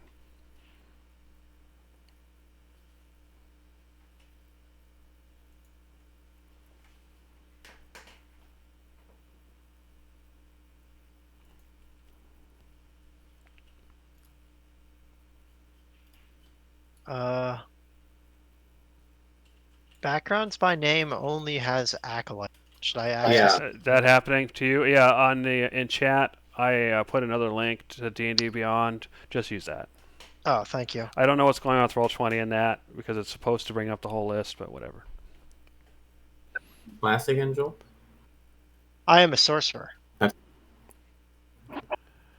And Joel, just so you know, if you're reading the character creator guide, you can see that you can build or modify the background. You don't have to pick one of the existing ones, or if you do, Oh. you can change it. I'm pretty sure I can find one that'll work for me, but that's cool. And if you do pick an existing background, what I would suggest is that you change the skills to fit what you want and potentially change the tools/languages. Mm-hmm. Hey, Jeremy? And then the other thing to keep in mind, if it's again, this is in the document, but the Outlander background feature is changed slightly. Got it. Hey, Jeremy? On your map here, Who's all You're in this? super quiet, Tyler. sorry about that. On your map here, that circular road that goes sort of around the center, is that like an actual wall that you might not be able to get through at certain points, or is that really just a road? So where it says 4, that I'm thinking like right here. okay. So yeah, you'll be able to. These are just roads, so you'll be able to get through Okay. here. The only walls are the outer walls and walls where it says 4, and there are specific gates. Or sorry, where it says 3. And the 4 are the specific gates into the inner wall. So basically, you have your outer first defensive wall, and then your inner wall that protects the keep. Okay. Because of my contact, I think I'm going to actually put him in a market district or something, because that makes more sense for having a legitimate shop. Okay. That's fine. Go ahead and pick whatever market you think makes sense. So there's like 6 of them, or yeah, there's 6 I was markets. thinking about 8-3. 8-3. That is fine shops. Okay, sure. Well, yeah, he was supposed to be like a, fine gnomish toy maker, Okay. So as a word of warning, Yep. when it comes to black market dealings, he may have you meet elsewhere, like in one of the I red light districts. But it's fine for I his under, shop to be in the fine thing. That's fine. yeah, and yeah, he's supposed to be, a high quality, pristine goods, probably a bit more expensive. And the red light district is where you'd get those illicit tabaxi laser pointers. Yeah. Yep, that's fine. And the catnip man, you need the catnip. But yeah, to Yep, answer man. your question, there shouldn't ever be any reason that you can't get to the shops Okay. outside Hear of me out. disasters. Go ahead. I'm having a major misunderstanding with this equipment page. I just can't seem to figure this out. I don't know. I Okay. don't know what I'm looking at. So What's the issue? I'm encumbered and I can't figure out why. Okay. What's your strength? 16. 16 times 15. So I have 96 out of Yeah. So the way it works 240 is maximum. if But your strength, if you at strength times 5, you reach the point where you're lightly encumbered, and then at strength times 10, you're heavily encumbered, and strength times 15 is your limit. Yeah, So so if basically you you are don't want to not. be encumbered, you've got to oh, get I your need to carry weight shed down some to 80. weight. Mhm. Yep. Yeah. Oh, I see. Yeah. Okay, got it. Yep, I understand. Yep. And at a Now, 16 strength, that'll be 80. So you're shooting for 79.9. yeah, I Gotcha. do see right now where you've got a really strong way to go ahead and drop 20 pounds because you're an Rations. automata, right? Yeah, I don't need the rations. I know. Yep. Yeah. Just sell them and you get the money. Yeah. Convenient. I didn't think about that. Another thing, if you pay for silk rope instead of hemp rope, that's a little bit lighter. Yeah, It's that's what, 5 half the pounds weight. instead of 10? Yep. Mm-hmm. So those two together get you 15 pounds. And don't forget to get rid of your water skin as well. I think you could also justify getting rid of the bedroll because, I don't really sleep. Yeah. I mean, even sleeping, it's like, well, you're just kind of sitting there. It's not like Right. you're all, oh my gosh, this is so uncomfortable. You probably just stand there like a Terminator in sort of hibernation mode. So, with the skills, can I choose something under the sub skill if I don't have, like, for instance, intelligence? If I'm not proficient in intelligence, can I choose something under Arcana because I am proficient in Arcana or History? Yeah. What do you mean? Yeah, the There saving is no throws don't affect your proficiency skills. in intelligence. It's proficiency in the skills underneath intelligence. So if you have Arcana and you have a sub skill underneath Arcana, then of course you can get that. Okay, that's what I thought. Or like because I'm a I don't have religion as like a proficiency skill, but I am a cleric, which is weird. Because you get to choose the proficiencies, and I didn't choose religion, so I can't choose anything under religion. That's correct. Even undead lore. You got to be proficient in the main skill before you can pick any specializations in it. Okay, that's fair. Where do you find the value of an item? I had to pull up the actual PDF player's handbook. It's not something I had on Roll20 there. Okay. Oops, wrong thing. And Okay. Shane, depending, you might be able to get away with less torches. I guess you don't have dark vision. I don't remember if you do, but even if you don't, yeah, maybe it might not be so necessary to have 10 torches specifically, but Torches burn out after an hour, and they weigh a pound each. So if you drop all 10 of your torches, you can replace them with a travel lantern and 1 bottle of oil, and it lasts longer. yeah, that's probably generally a better idea. Plus, Yeah. it handles more gracefully if you go to set it down. Right.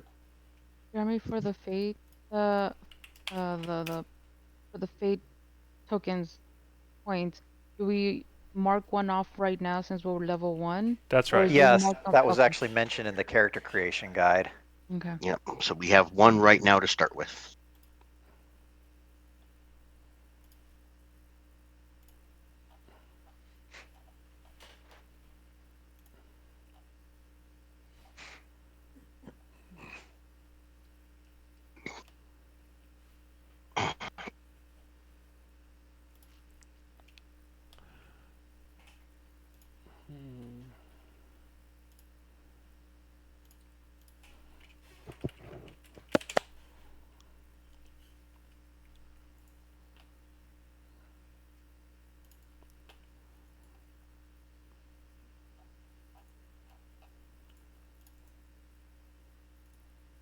I was thinking, Jeremy, part of the reason why my contact is where he is and everything is because if he is up in like the fine, high quality shops, he can always get, like the secondhand gossip and information from, ambassadors and diplomats and stuff. So he can keep an ear to what's going on politically with the weave and the portals and stuff. He's like, I heard so and such is coming from such and such to do something to the portals. And that would be part of his black market information type gathering or however. Okay, that sounds reasonable.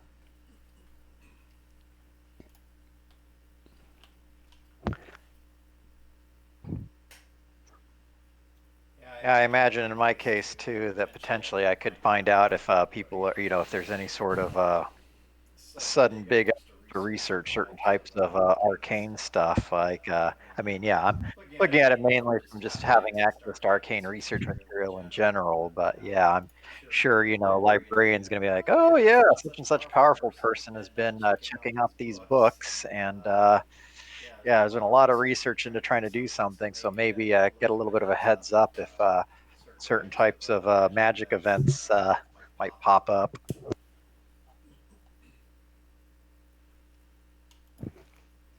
And then also finding out if they're having good sales on, the used textbooks from last semester.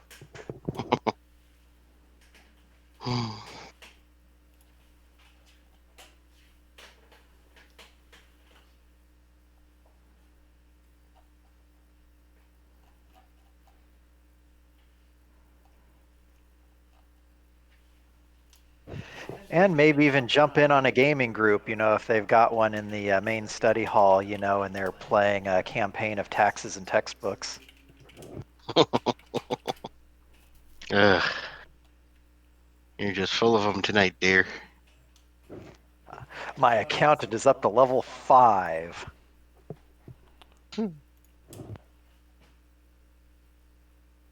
My lawyer just got signed. Or what? We're talking about. Never mind. Yeah, his attorney and my accountant. Mhm. Yeah, we've got a rivalry going on. Oh, I see. Yeah.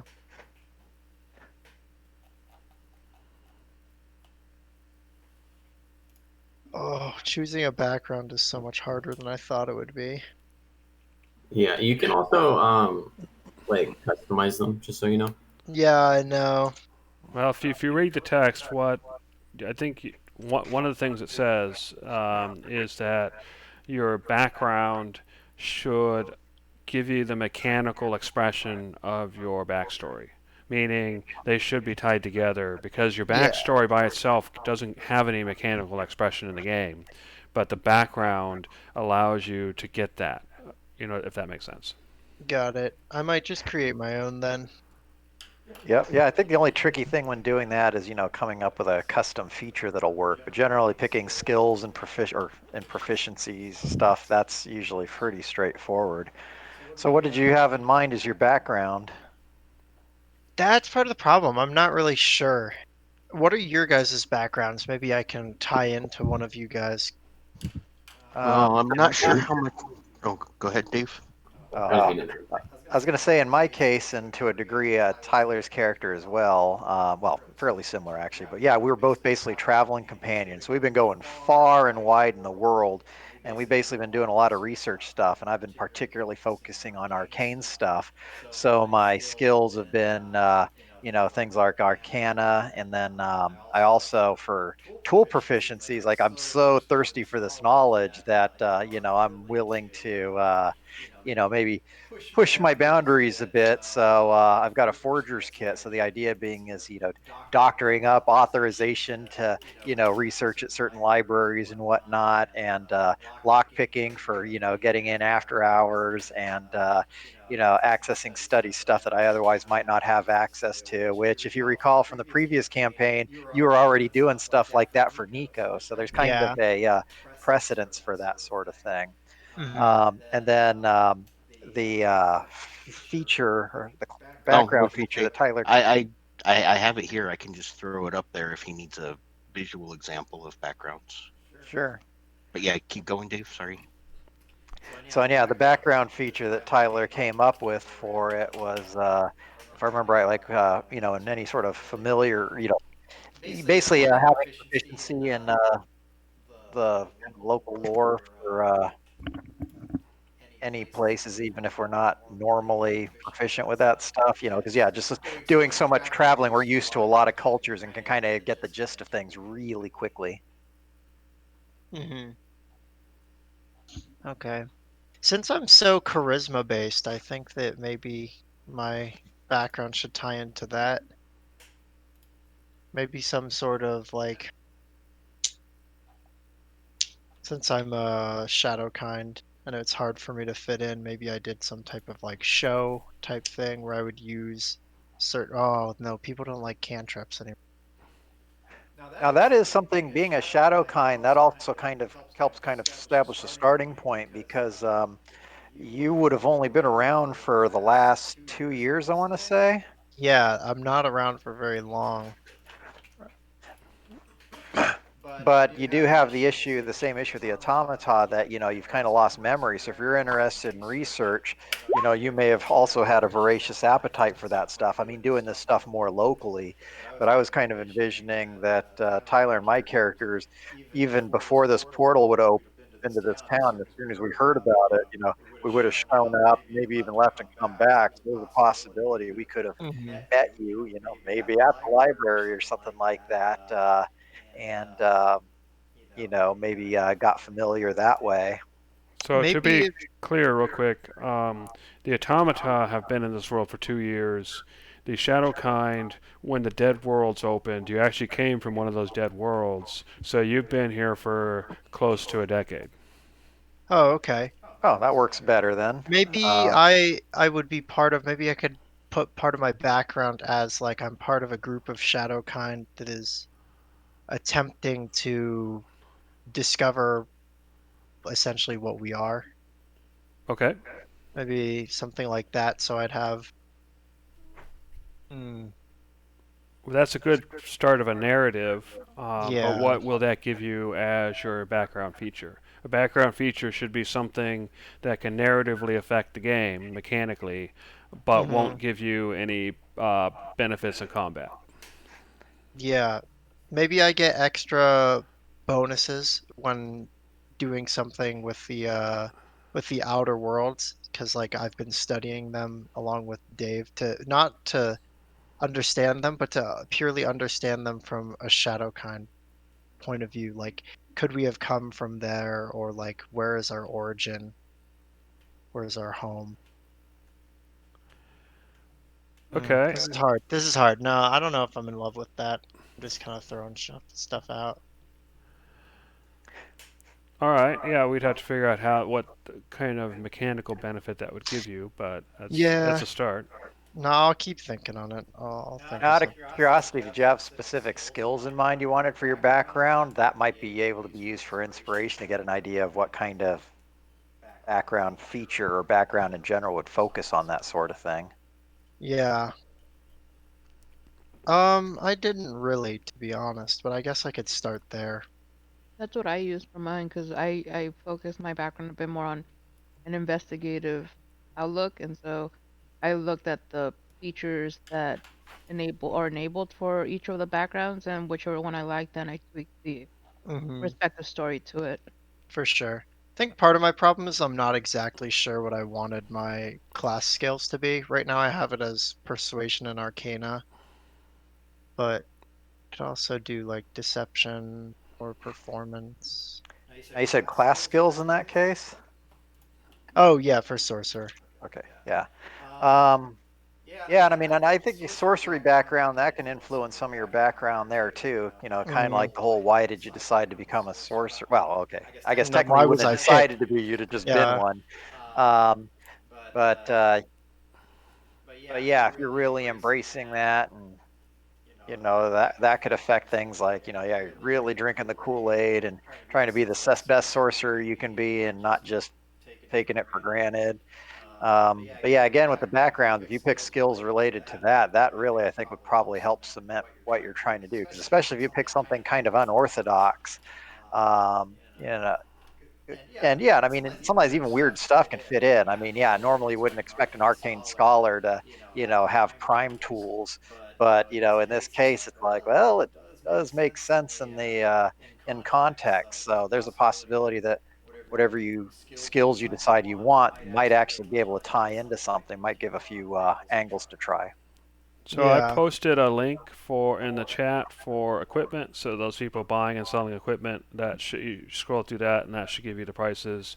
And Joel, I was looking at your character concept, and your character concept is what you are, meaning. I think part of the issue is I think if you're managing your character, he's more than just a Shadowkind Divine Sorcerer. Oh, I thought that was just where we put. Sorry, I didn't read the beginning very much. Yeah, I yeah. thought Read the.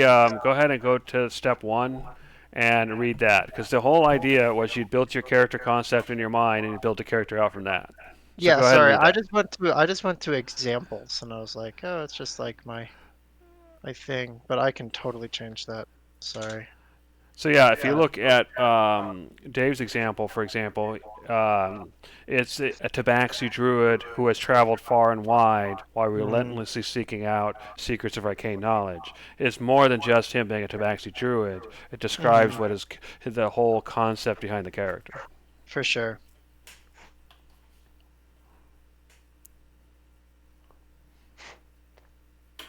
But that's one of those things that might help where if you've got you know, once you've got a little bit more of a background idea in mind, that'll help inform it. Because Yeah, yeah, if you're not yeah, sure, because yeah, right now it sounds like you're a blank slate. So pretty now one much. thing too is if you've seen any of the canned backgrounds where if there's some promise to them, like there are things you like but things you don't, you could always just modify the background. Hmm Kind of adapt it rather than having to come up with one out of whole cloth. So you can kind of split the difference depending. Okay.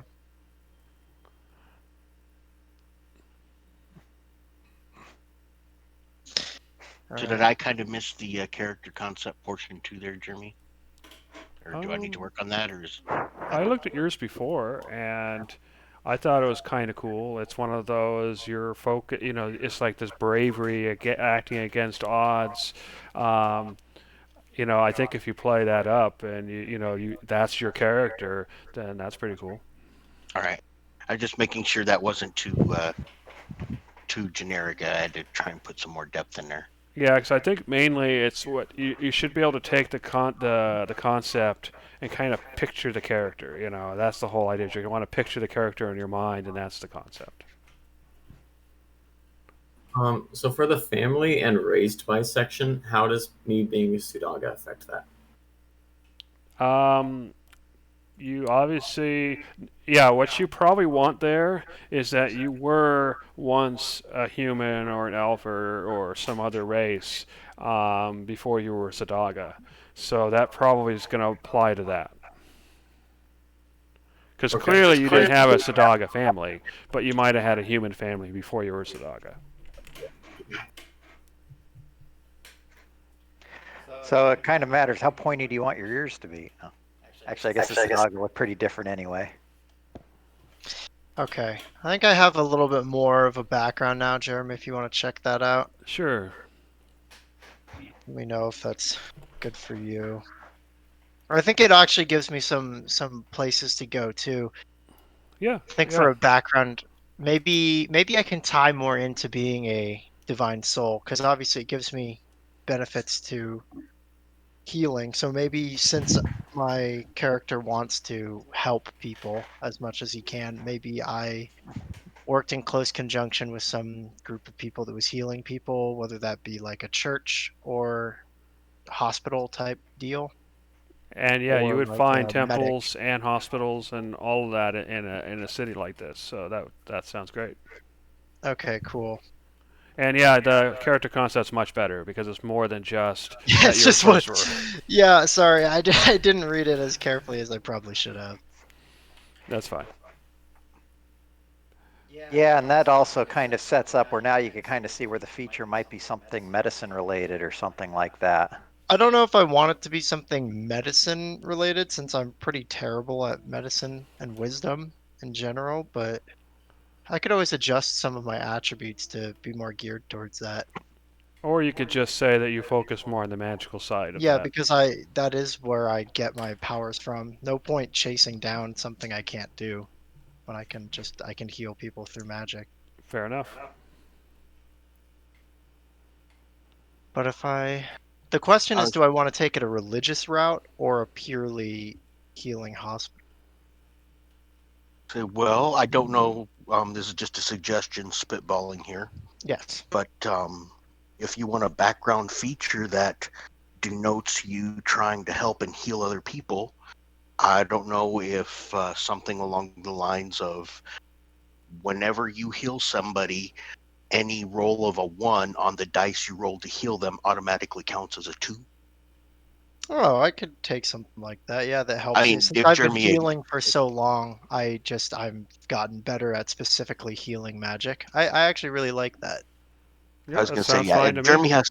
Oh, okay. I was going to say Jeremy has to approve that, but that was just kind of an off the top of my Maybe head. That way, instead of just a bonus to when I heal correctly, it could be maybe I get like for cure wounds. Is there no? There is no. well, There's no roll to like succeed at it, right? It just No. automatically casts. Okay, Yeah. just double checking But that. like say for example, you go ahead and cast Cure Wounds, and you roll a 1. You're only Mhm. healing that person 1 point, but you're so good at it, even that 1 counts as 2 for the person. The Okay. max might still be 6, and that's still what you get. But instead of rolling the absolute possible lowest you can roll healing somebody, it always counts as a 2. Sure, that sounds good. Jeremy, how is that feasible? Could I also do something like I just get an innate +1 to healing, or is that not obviously with a cap of still 6? Or what would you prefer there? You could just redo. Yeah, what Tyler said sounds fine to me. Okay. Because basically, if you don't get any ones, then it doesn't do anything. But if you do, it's just it means that there's a capped. You can never How bad I be can as do. absolutely terrible. There's always, Got it. you're always one step above, no matter how bad a day you're having.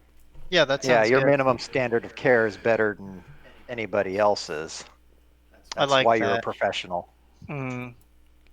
Then I also have a question. Does anybody else have like a religion skill and touch like stuff like that? I could, but I chose not to. Okay, because I might want to go towards down like I was associated with the churches trying to heal people and like needy. Given, yeah, sorry to interrupt you. Given No, that no, I'm no. not doing that, that would probably be a good idea. Okay, sure. So Yeah, then I almost chose religion, but it didn't really make sense for my it character. sounds So. like I can go down a Yeah, it's basically religious a dump healer skill path. for everybody. I'll go down the religious healer path then, and I think my traits can be like religion and um So you get 2 skills, so you get religion and one other one, and then you also get a total of 2 languages or tools proficiencies. So as a tools proficiency, you could do the medicine kit or whatever it's called. So that would make sense, and then you can pick something else. yeah, Yeah, you could either pick another tool proficiency or you could grab an extra language. Yep. that's fair. Yes, Okay. You told me to ask you once I got to the bond portion, right? And like the trouble portion. Yep. So have you chosen your guild, your pattern guild? The Arcane Tower, I think. Okay. That's the one I thought you were going to choose. So Yeah, it sounds really makes sense. yeah, I think so. All right. So you have as you're learning the skills of a necromancer, you're delving into an area that most mages refuse to go and is actually illegal. However, within the Arcane Tower, there is a small organization called the Circle of Life. It's a secret organization dedicated to unearthing the deeper secrets of magic of life and death. And their motto is, "We seek out knowledge of the forbidden to understand the unknowable." And so there's a bunch of information here. I'm just going to post it in the chat over here. And then so you can add the new organization to your list underneath the Arcane Tower, and you get a new contact who you would deal with when dealing with that secret organization. And as part of that, you gain a ring, and the ring has a spiral pattern of ivory and black onyx. And in addition, it has a very light enchantment. And what the enchantment does is it makes people less interested in the ring, so they're less likely to notice. And so, as a result, to identify each other in the guild, you just flash the ring, but because of the enchantment, most people won't even notice it. They'll just think it's a regular ring. They won't pay attention to it. But it's got enough of enchantment there that you can verify its validity. Okay. And they look in the chat for the actual information. Yeah.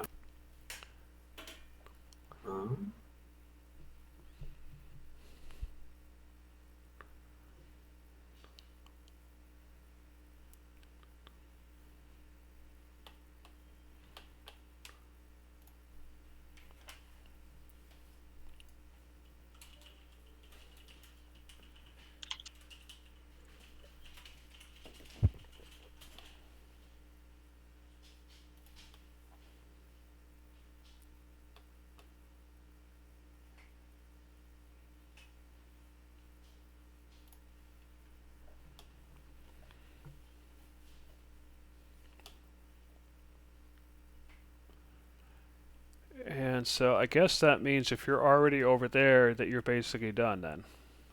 Essentially. Have you chosen a name for your character? That's the part I haven't done. So Because I don't really know how I'm doing that yet.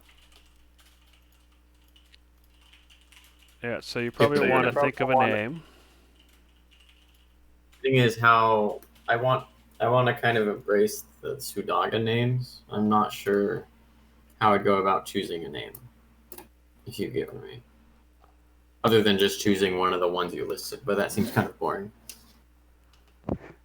Now, I haven't looked to see what the Sudaga standard names are, but one thing I'll throw out is given that these Sudaga had previous identities, maybe some Sudaga would have decided to try and just go back to their original names or adopt something like that. If you don't want to embrace any sort of dedicated Sudaga names. I don't think my character would do that. Like when you were a human, your name was Tim, and then all of a sudden you got hit with a Sudaga knife, turned into a Sudaga, and then when you got your conscience back, you want to go back to Tim or some version of it. Yeah, the thing is, what I'm saying is I don't think my character wants to do that. I don't think he wants to do that. Well, keep in mind also is that, okay, well, if he doesn't want to, then given that whole transition, you've kind of got the flexibility to pick a name. Like it doesn't necessarily have to meet a standard. Like you may not have been interested in the Sudaga heritage either. You could have just decided to kind of be your own brand, so to speak. Yeah, I'll do that. I like that idea.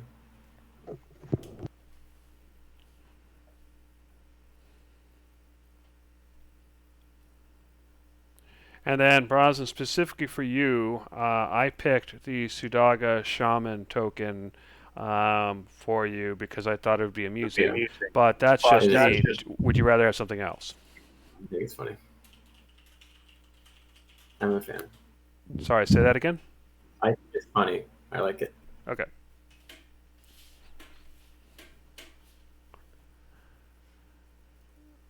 Shane and Joel start to pick tokens, but we'll deal with that once you're done with your characters. Yeah, sorry, I'm finishing up. Oh, no problem. Take your time. Okay, 2 skill proficiency. So, Jeremy, for my skill proficiencies, I picked medicine and religion. Okay. And I actually flipped around. I gave myself a little bit more wisdom and less dexterity, so I can, use the medicine kit because I think it would be worth it. Okay, fair enough. In that case, as part of your background, I would suggest. So since you made a custom background, you picked skills, you picked tool proficiencies versus languages. Have you done that yet? Not yet. I actually had one more question though. It was Okay. related to, you know how you said that the healer should take a specific feat? Yeah, I recommended the healer feat. Let me look it up. Do you think instead of having any bonuses to my healing, I could have the healer feat, or would that be too powerful?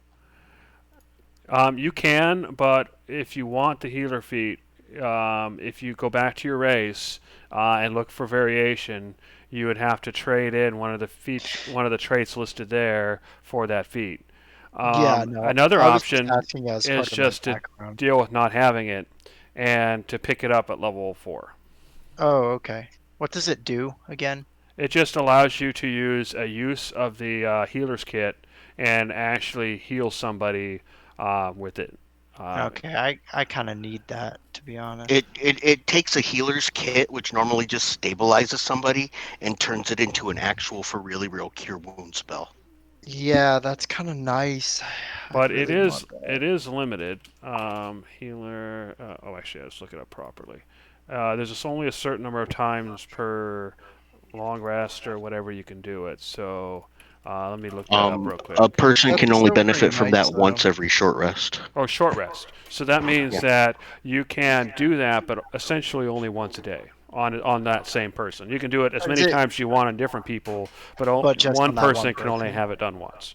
So factor that in when you're making your decision. Yeah. Okay. However, if you go ahead and somebody's really injured, and you go ahead and treat them that night, we take a short rest. We get up the next morning. Theoretically, you could do it again. Yeah, now it comes the. So Jeremy, I can't have that as part of my background. I'd have to drop a feat for it. It'd be That's too correct. You powerful. don't get feats Yeah. from your background. Totally Yeah. Yeah, fair. you'd either have to Yeah. drop your dark vision or the path of shadows. And Path of Shadows is fucking cool. Sorry, it's very cool. So I really don't want to. I really don't want to lose There that. are other people in the group who don't have dark vision, such as the Automata and at least one of the Tabaxis. So it's not the end of the world if you don't have dark vision. Yeah, I'm thinking I might get rid of dark vision. Although it is kind of strange being a shadow kind, not being able to see in the dark. But But The same thing.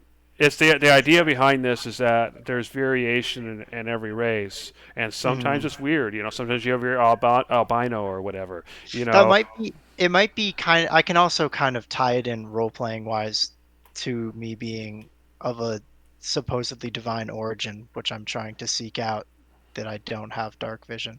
That I'm okay. Now, more what's your innately. charisma modifier? It is 3. I set my charisma to a 16, so I can be very Okay, fearful. yeah, so you're going to be one of the higher ones. Like, if you didn't have a charisma bonus or it was only +1, then yeah, that Misty Step would only be usable effectively once a week. No, But I with can use it a 3, lot. well, Kind of useful. yeah, yeah, you definitely have multiple options with it. Yeah, you'll have options for it. So I could see wanting to go that instead of dark vision. So yeah, I'll go ahead and I'll kill dark vision from my feet. And then I can. Is it just something I can drag and drop, Jeremy? No. Oh, actually, yeah. I think it is. Look for a healer feat and roll 20. Got it. I will consume your dark vision and take it for my own. Yeah, exactly. Do it. Oh, it is here. Sweet. That's awesome. All right, cool. Thanks, guys. Yep. And the healer feat would be stackable with the feature I came up with. His feature. Yeah. Yeah. It would work fine. Okay. See, What so was there's a that? What's bonus the there. feature you came up with? The That plus, any every one one becomes a has 2. Oh, okay. And I could still use that with the medicine kit. I Exactly. like Whenever that. you're healing, it doesn't matter if it's Yeah, magical or yeah. not. I just because I've been healing people. I really like that. Thanks for that help, Tyler. That was really cool. If that's Okay. the case, don't forget. I think it makes Medicine sense for you kit. to get the medicine kit with your Yeah, I won't background. forget. So drag that over to tools and custom skills. Mm-hmm.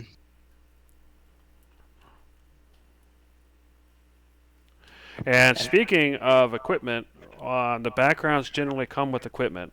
And so what I suggest is you look through the existing backgrounds and find one that's relatively closest as far as the Mm-hmm. equipment that it gets, and then you can have that Sure. equipment. I'll probably choose one of the religious ones. Since I come from a church, it makes sense that I'm equipped with normal church things. Okay. I can't find medicine kit as a tool proficiency. I can find medicine as a proficiency, but not medicine kit. For that, you have to look under kits and tools and artisans' tools. Got it. In the same place, you find thieves' tools. Mm-hmm. I'm confused as to what I should be putting down for bonds. I still don't really know. Like, I don't really have any ideas. Sorry, you don't have ideas about what? Bonds? Like, it says put down 1 or 2 bonds. I'm not sure what I should. Oh, that's optional. But think of, do you have any bonds with any people? Like, for example, if you know somebody in the party ahead of time, your bond may be with them. So as an example, I've got Tyler's character written down as a bond because he and I have spent so much time traveling together, and then I've got Ori listed as a bond because we're from the same clan. Jeremy? Yeah. I'm still not finding Yeah, healer's I'm kit looking. under proficiency. I don't know why they're being so stubborn today. Yeah, I can find like herbalism kit and forgery and disguise, but not not medicine. Search for healer's kit. Oh, that's what it I know- is. I That's have what it. it is. I pulled the healer's kit item, but What's your character's name, Dave? Pico. Pico? Yeah. I mean, unless you want to write the whole name, which is Peak of the Keystone. How do you spell it? Pico. Okay. Like Pico Street? I Yeah. just realized that's a thing too now. Don't you mean more like Pico Rivera? How close is that to Cal Whittier? Oh man. should I just write it in proficiencies, Jeremy? Yeah, go ahead and just write it. All right, got it. I don't know why it's being stubborn. That's fine. Yeah, it happens. And it's okay that I get the healer's kit with my background? Yeah. Cool. Now, kind of the sucky thing is you actually have to put a healer's kit in your inventory as well, and that has weight. Yeah, I did. It's not that bad. I'm going to sell a bunch of my weapons because I am encumbered. I am quite weak. Actually, I have a 10. I'm not too bad. So I yeah, could drop it to an 8. the in the chat there's a D&D Beyond basic equipment link. So just go there and scroll, and you should find the prices. For sure. And where should I? Oh, I'll just check myself.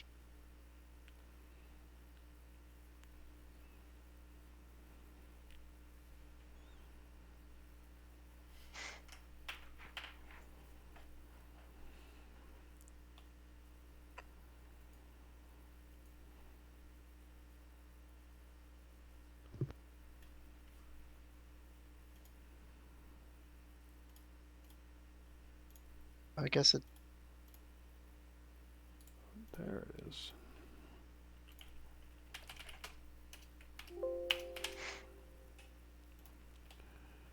So yeah, if you haven't got already, the feat is healer. Yeah, I have it. Thank you. Yep.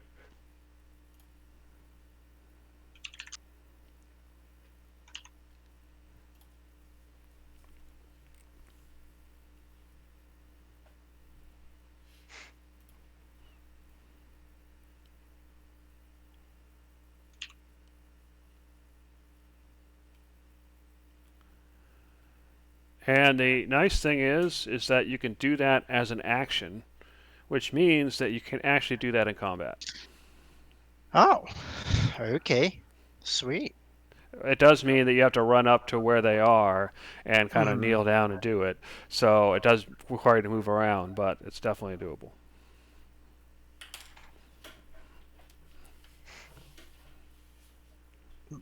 Cure Wounds doesn't have my proficiency bonus. Can I just add that manually? Because I'm technically still using it as a sorcerer. Yeah, just go ahead and change. Because it should be a 5, I believe. What's your skill, your spell proficiency? I think it's a 2. All my other spells have mathed out to be +5s. No, but so what attribute do you use? I use charisma. Okay, so what we do is we can open it up and we just change it to charisma, and I believe that'll fix it. 1d8 plus 3, does that sound right? Yeah, because my charisma is a 3. I don't get to add my proficiency bonus to it either. Maybe I'm confused. Let's go. Oh, I think it's fine.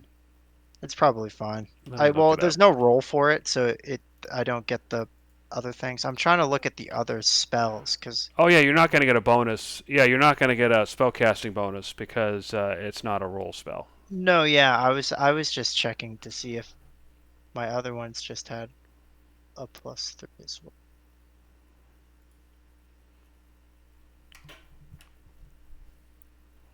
Can I change all the other spells to charisma? Because they're not listed as charisma. If they're listed under spell, that should be charisma. Let me see. Let me look. At least for the damage type. Your spellcasting ability is charisma, so yeah, spell should map to charisma. So I'm just gonna change them all because I think a bunch of them are not Okay. mapped to charisma. Yeah, it should be the same. So either way is fine. Where can I see the cost things such as my mace? So I already put a link in the chat. Let me put it in there again. Oops. Now, Joel, on your spells page in the upper left, did you set your spell casting ability to be charisma? No, I don't. Okay. You probably want to do that. That should fix that. Oh, I did actually, but it Okay. still Also, if you're taking off the clerics list inside the cleric spells, it might actually automatically go to wisdom because that's what cleric spells generally do. Yeah, I switched all my skills to have all their pluses be due to charisma, and now I have +3 to all of them, which is correct. So Brosnan, yeah, that link should give you equipment. You have to scroll quite a bit to find stuff, though. Yeah. But it's there. Mace is 5 gold. Sorry to interrupt again, guys. I get one more language, and I kind of want to pick a language that not everybody else has. So, what do we have? I've got common, elvish, and primordial. I think somebody picked up dwarven. I did. I have. Okay, I have Sudaga, Abyssal, Dwarvish. They say Okay. Sudaga. Is that a separate language or is that Draconic? No, that's a separate language. It's not in the normal list. So we might not have anybody with Draconic. I actually have a question about the languages for. I'm doing the background right now, and it says choose a total of 2 languages and tool proficiencies. Is that Yeah, so you can have additionally? 2 languages. You can have 1 language, 1 tool, or 2 tools. Is this additionally? So like I already have 2 languages learned. Like I already Yeah. know 2 languages, but is this is Yeah, like this is adding all on? in addition to what you get from your Okay, class. got you. Got it. Okay. Jeremy, would churches do like special like religious language, like a celestial language, or like how Catholic Church is done in Latin or something like that? Because up until recently, the gods have existed in the world, so the gods just would have spoken to people in their own languages. So no, there's not really any special language for the temple. Okay. Then I'll pick some. But if you wanted something heavenly, angels and stuff like that, then celestial is definitely it. Then yeah, I'm gonna go for celestial. I think it lines up with my background. I'll change mine then in Elson. That was the Oh, are you a celestial speaker? Well, Should I that's pick something else? no, you're fine. That's why I asked you earlier if you had considered anything, and I figured you would be the one person to take celestial, and if there's anybody in the group. Yeah, wasn't I'm gonna do it. That's fine. Cool, thank you.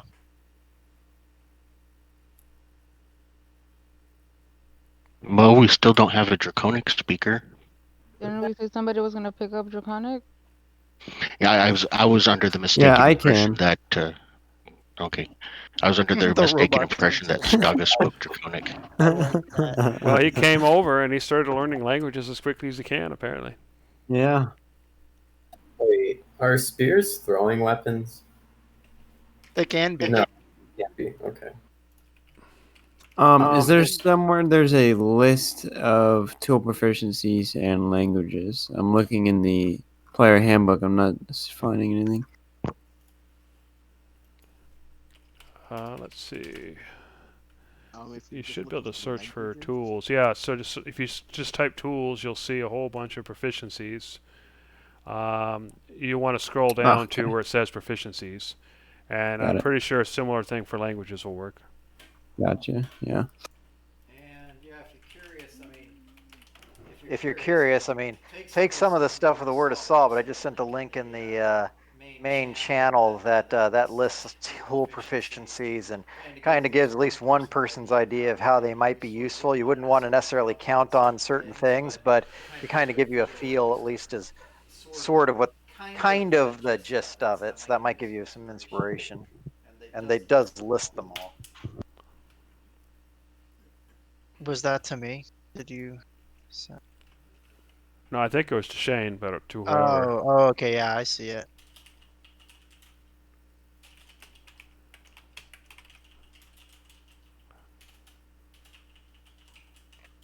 I have to. Oh, the skill specializations. This is gonna be hard. Yep, you're gonna have to go to that list and then yeah, go through it and pick what you want. Luckily, I only have like 4 things that I'm specialized in, so I can just pick based off. Spears are super cheap. Like they're 1 gold. Sorry, say that again. I said that spears are super cheap. Oh. They are only 1 gold. Well, yeah, they are throwaway items. Apparently. Kind of want one that isn't like a throwaway item. Well, that you'll have to play the game for. Okay. Well, for that, you just got to keep your hand closed.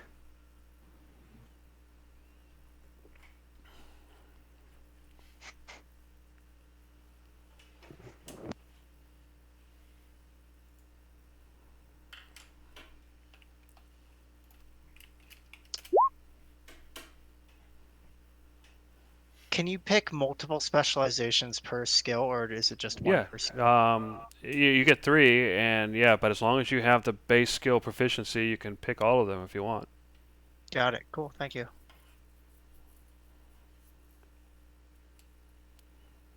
You'll have to look at the instructions though for how to add them because you have to do it Mhm. manually.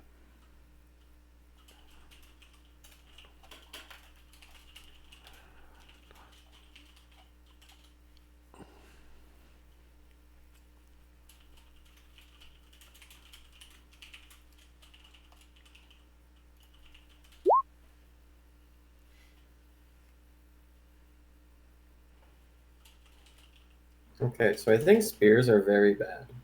Yeah, they're not amazing. Actually, let's see. What's the issue? D6. So basically, damage is the same as a short sword, Uh, and you can throw them. but I don't want to throw them. I want to stab them. You can still poke with them, and I don't know. Does spears have the extra reach? They do have range, which means that if you're using a spear, you can hit somebody from 10 feet away instead of 5 feet. So they can be 1 extra hex away from you.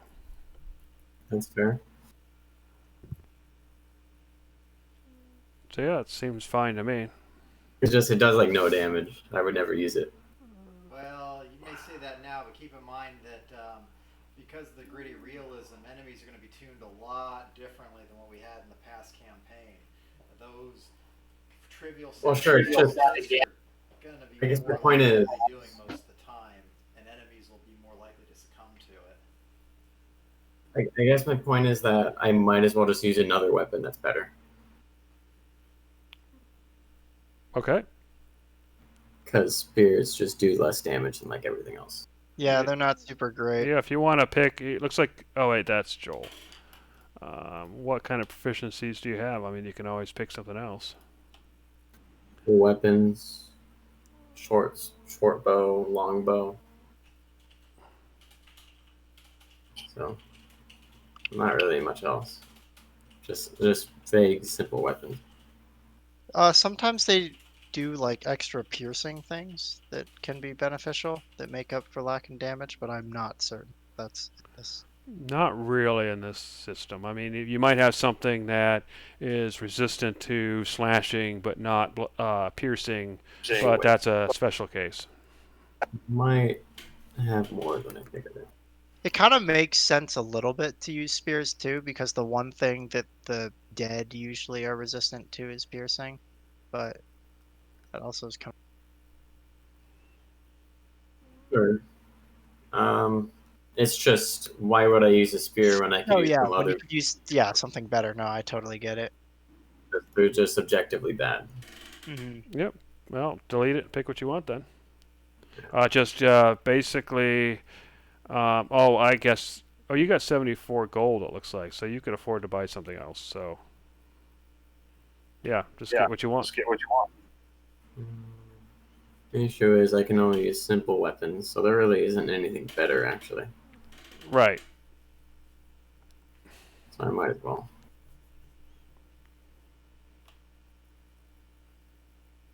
You do have range, or a little bit of extra range, and if you really want, you can just go with your crossbows and try to stay out of melee range. It's up to you. That's true. But it's always a good idea to have a melee weapon just in case, so because you get disadvantage if somebody's in melee range and you're trying to use a ranged weapon.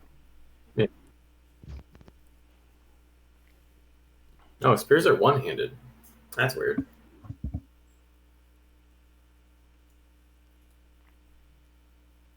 Yeah, I mean, You do have the ability to throw them, so yeah, you need to be able to.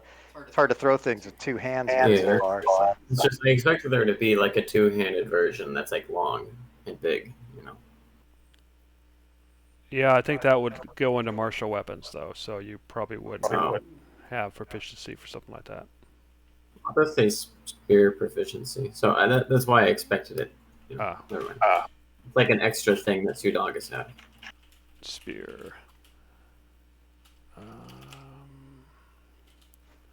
I thought there was like a long spear or something, but I could be thinking of a different system.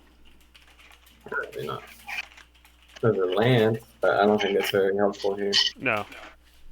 Well, you know, you could always get more powerful spears later as well, so. Yeah, that's true.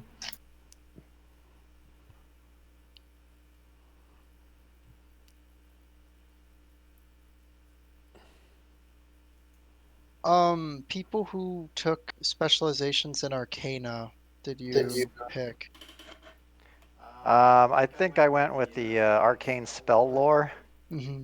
I did ancient lore. Got it.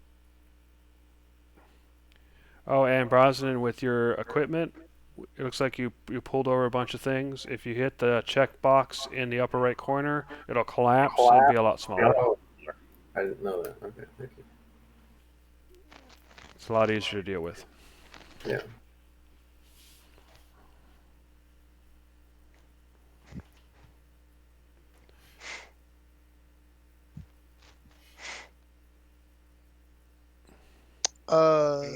Dave, do you already have detect magic? Have what? Do you already have detect magic? Because if you have it, I might switch it out for a different spell. Let me see if it's available. The druids have to prepare spells, but they have access to basically their whole list. So they do have it available as a ritual. So I basically do already have the ability to do it, and I can swap it in even if I don't have it Okay. prepared at some point. All right. I feel like I should get it at some point, but maybe for now I switch it for something else. Okay.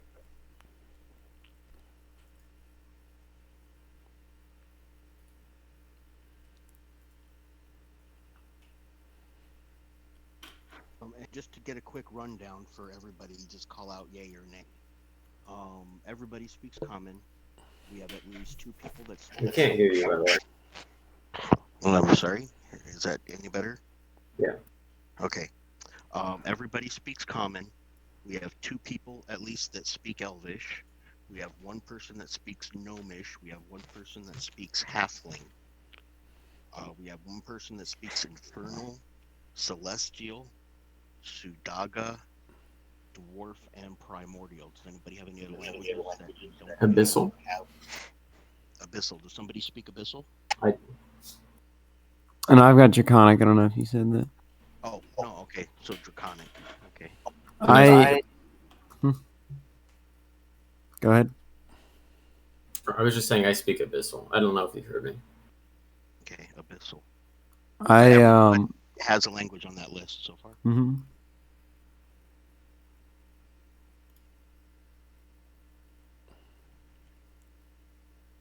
I think that covers pretty much everybody. I think we might be missing Sylvan, but Sylvan pretty much covers the Elven languages. So I think we've got everything pretty well covered there. Yep. Right. And just so you know, Tyler, you're fading in and out as far as your voice volume. See if it's a bad connection. Hold on.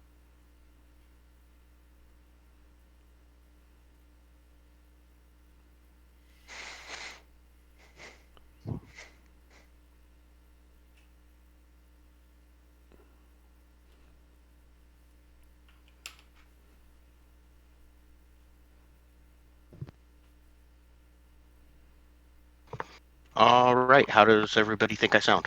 That was Much better. Okay, for the moment. Cool. I agree.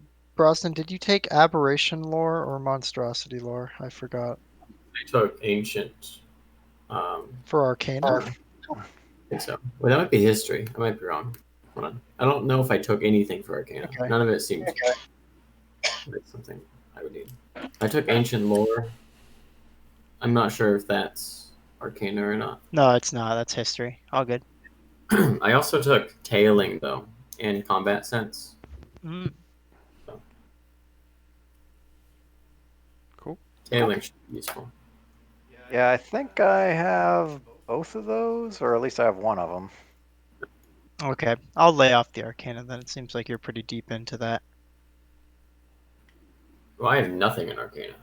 No, but Dave is pretty far deep into the Arcana specific knowledge. I thought he was saying he has the two things I said. Well, I do have arcane spell lore, so I am proficient in Arcana and in one particular field there. I do have tailing as well. The combat sense I don't actually have as a specialization, although that's under insight, right? I believe Babu has combat sense, don't you, Tyler?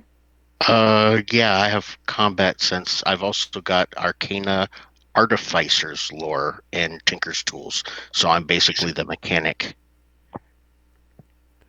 And Brosnan, I just want to bring up for your spear that if you look where it says two-handed, it looks like you can actually use it two-handed. And if you're using it that way, it's a D8 as your die instead of a D6, which is the same as a rapier. Where do you see it? Go back to your front page again. Go back The core? to the front page? Yeah. Okay. So look where it says attacks and spellcasting. Oh, I see.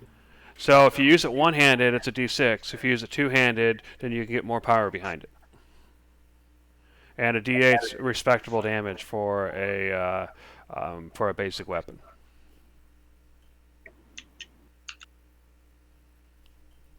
Now, Tyler, did you go combat sense? Because that's under insight, which is what I've got proficiency in, because that's a wisdom skill. I remember at one point you had it. I thought we swapped. Oh, wait a second. Hold on. Yeah, I wound up swapping that for botany and herbalism kit so we could double down on healing potions, but with all the healing that our shadow kind has, maybe I should change that out.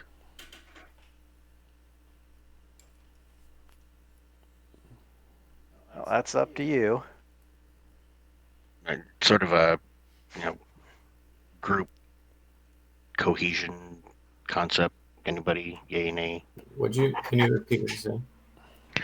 Oh, I wound up taking herbalism kit and botany instead of the combat sense, which I thought I still had because that way I could double down on healing potions. But since we've got somebody who's already really, really good at healing, is that really? Yeah, I mean, you are a Probably fighter, not. so it might make more sense for you to do something else. Yeah. At the same time, if you think back to the last campaign, we had a lot of people with lots of healing, and we used a lot of potions still. So I don't know. I don't know. I think as a fighter, you can spec more into the fighting. You can. You can do probably what you want. I'm just saying. Like either one, I think would make sense.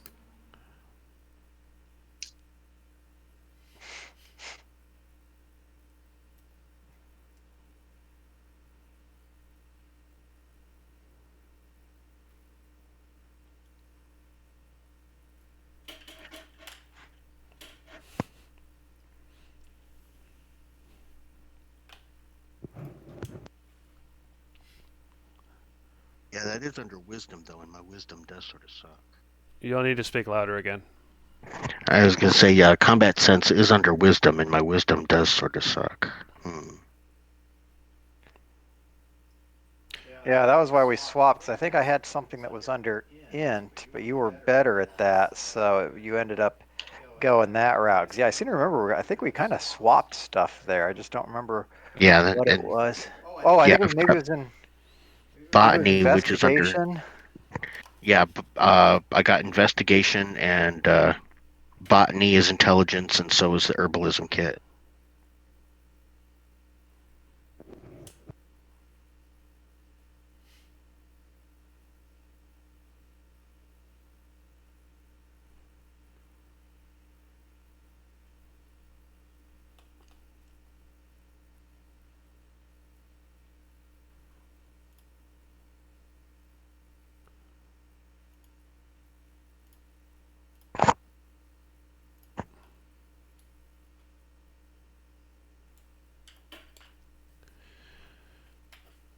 So Shane and Joel, let me know when you wind up finishing, and I'll take you to the tokens page.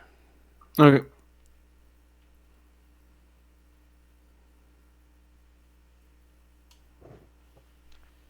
Which is appropriate since you guys are the token foreigners in the party.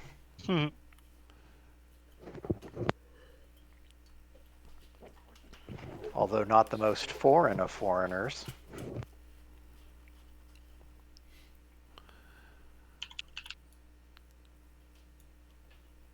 And Tyler, congratulations on being the most normal person in the party. I'm the most normal person in the party? You are. And I'm the freak. All right, cool.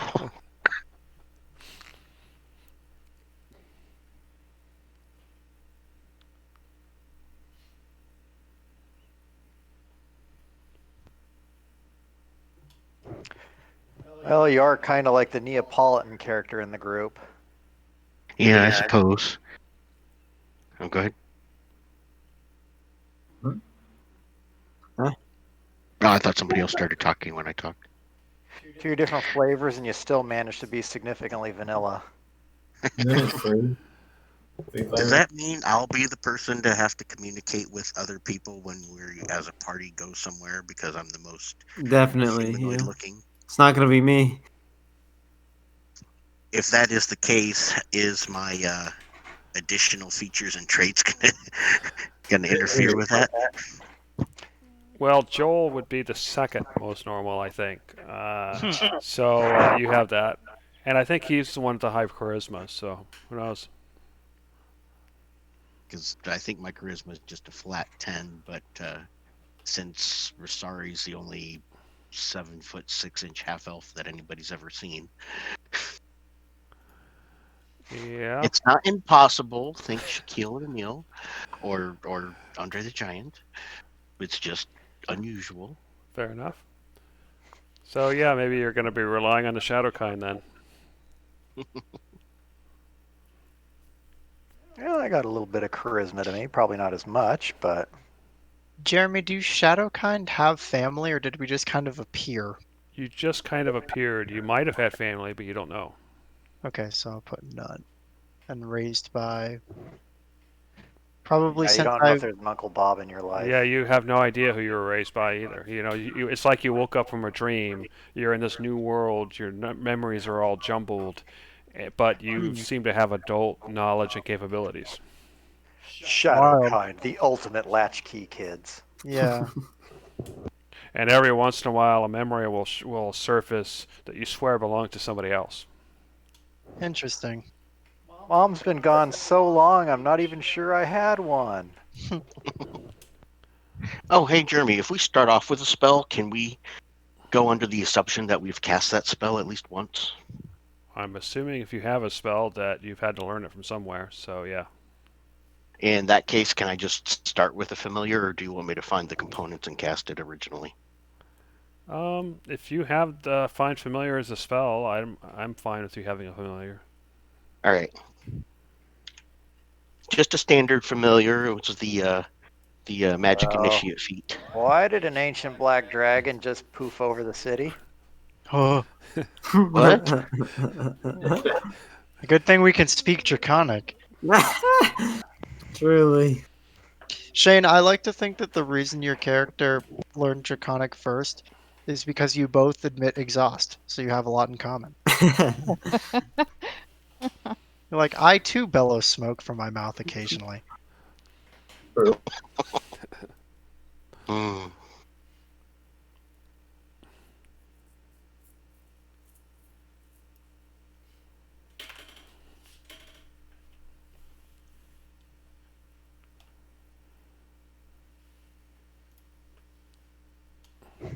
I suppose my next question with all of that is, if I do have a familiar, do I get a little token like Doug, or do I just pull up the standard monster stat block?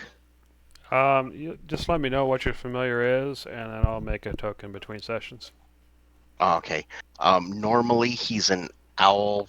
Sometimes he's a bat, even though he can be any standard form. He's most commonly going to be an owl or a bat.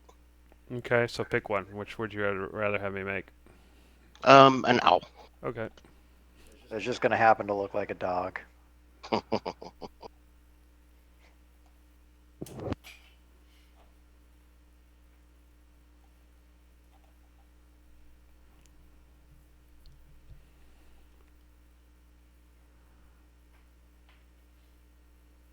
So I can't change my saving throw proficiencies, right? No, those are based on your race, I believe, or no, your class. But it's They're based just on your very first minor. class. They're fairly frustrating because one of them is charisma, and like that's my most useless skill or stat. So I don't know. I don't know why charisma is even one of them in the first place. Well, Wait there. a second. Are you a paladin?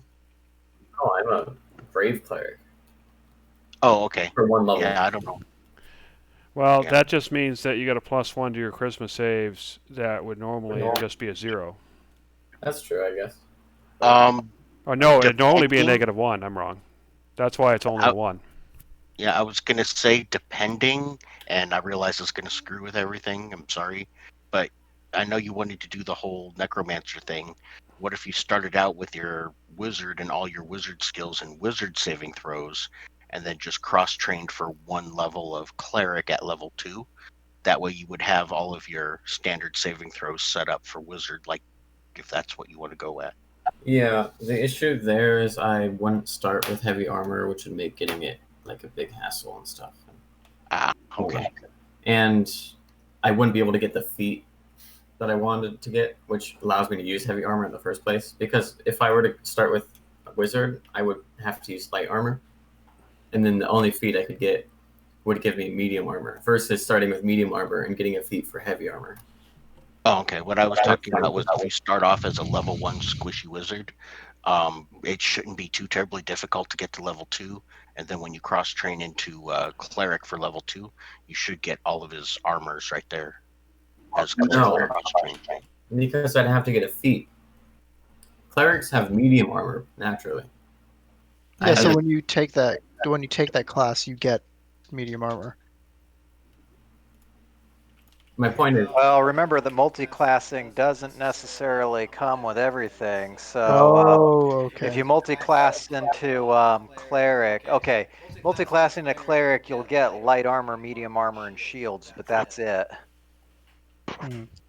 But what And I mean, about I your guess you clerics? could then go to a feat to heavy, but you'd have to wait until like what, fifth or technically I think sixth level to get that or whatever because you'll Exactly. be a level behind on that because you actually have to get to a high enough Got level it. in the necromancer That class. makes sense. I was gonna say, but what about your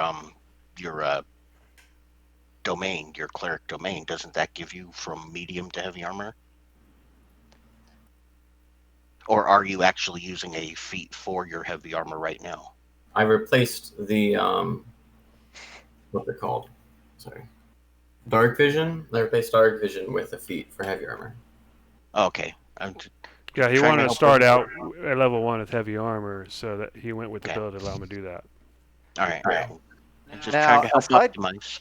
aside from the saving throw, is there anything else you're unhappy with? Are you okay with the way your stats and bonuses The are? stats all seem fine because all my proficiencies in terms of skills are like Arcana, History, Insight, and Stealth. So Okay, because yeah, the proficiency in saving throws is just going to help you kind of resist certain types of things. So even if you don't normally use charisma, you might still value that. Like if you're trying to avoid being, I don't know, like charmed or something like Yeah, there that. are spells that target Technically, charisma, and normally you would have a -1 penalty to those rolls. So you actually get a positive penalty now, which reduces your chance of being affected. So it's definitely more well-rounded than the other option. So yeah, I don't think the charisma thing's going to hurt you because yeah, if you find yourself having to roll against it, having that bonus will help. And yeah, and if you're not paying the price anywhere else, like yeah, if all your skills and bonuses for spell proficiencies, if all that's lining up, then the charisma thing's not really a big deal. Yeah, it doesn't necessarily have to line up with what class you are to still be useful. I don't know what like spell proficiencies. I don't really know what that means. What do you mean by that? Like spell proficiencies lining up? I'm probably using bad wording there, but okay, for a cleric, you're gonna want decent wisdom, and then I guess for a what do you call it, the wizard necromancer, you're gonna need intelligence. So that's what your spells are gonna, what you're gonna be rolling off. Your spell casting ability is the term I was looking for. So if those stats are good, then your spell casting abilities, the spells you use, are going to be reflected on those. Those won't care about charisma because you'll be casting based on wisdom or intelligence. Yeah. So as long as those numbers are the way you want them to be, then happening to have a bit of a boost on charisma saving throws doesn't hurt anything. I mean, because that's the thing is, if you had a really high, if you're proficient in intelligence saving throws, that doesn't make you any better at casting spells. It just makes you That's more true. resistant to ones that are used against you. So having charisma, where it's kind of like outside of your normal wheelhouse, that might actually be a good thing. It's kind of like, oh, you're resistant against the stuff that you don't normally use. Yeah, that's true. For some reason, I just thought that the proficiency bonus affected a lot more than that. well, it does go up a level. So right now it's +2, and at some point it becomes +3, +4, and so on. I didn't really mean that. And by that, I meant I thought the proficiency bonus affected things that aren't just saving throws. Oh, it does. It affects your skills. The proficiency bonus bakes into the skills, and that's where the skill specializations are especially useful because that effectively doubles your proficiency bonus. So your proficiency bonus being at a +2, and anything that you're, any specializations you're proficient in, it's like you're getting an extra 4 in there. And then once that goes up to 3, then you'll be a 6 in your specializations and so on. Yeah, most of that bonus is going to show up in your skills. But to answer your original question, your saving throw proficiency is different than all your other proficiencies. So you're not losing anything from anything else other than your saving That's throws. what I needed to know. Yeah. But so, yeah, okay. Because I don't have a single skill that's charisma based that has a proficiency. Yeah, and that's fine. You wouldn't want to because that's a -1, so that would lower those skills. So I think it's fine. Okay. Yeah, those skills you have proficiency in, you're kind of wanting to, those are going to be like your core stuff, the things you want to be good at. So naturally, those should be kind of driven by your primary stats. I mean, there could be some exceptions, like in my case, I'm proficient in Arcana, even though my intelligence isn't all that great, but that's just because it was an important part of the character's concept and backstory. But in most cases, the stuff I'm good at, my stats are there to reflect it, and they're things I want my character to do. So. And I'm proficient in stealth because I'm a Sudaga. So Right. that just makes me proficient in stealth. Jeremy, I'm sorry to interject. I had a question on what exactly are bonds supposed to be when we do like. Yeah, the bonds are optional, but they tend to be relationships, important relationships you have. Like it could be like if you already know one of the party members, you could have a bond with them. Hmm. But you don't Okay. have to. You can leave it blank if you want to. Because I was just curious what the difference between that and the contacts, which I do later, is. Yeah, the contacts are more professional. You may be friends, but but bonds are like personal, family and friends. You would actually, really help them out. You would, stand in the way of a knife or that kind of thing. Whereas your contact is someone you've known for a relatively short period of time, and you may get along well, but you're not like super buddy buddy. Hmm. Got it.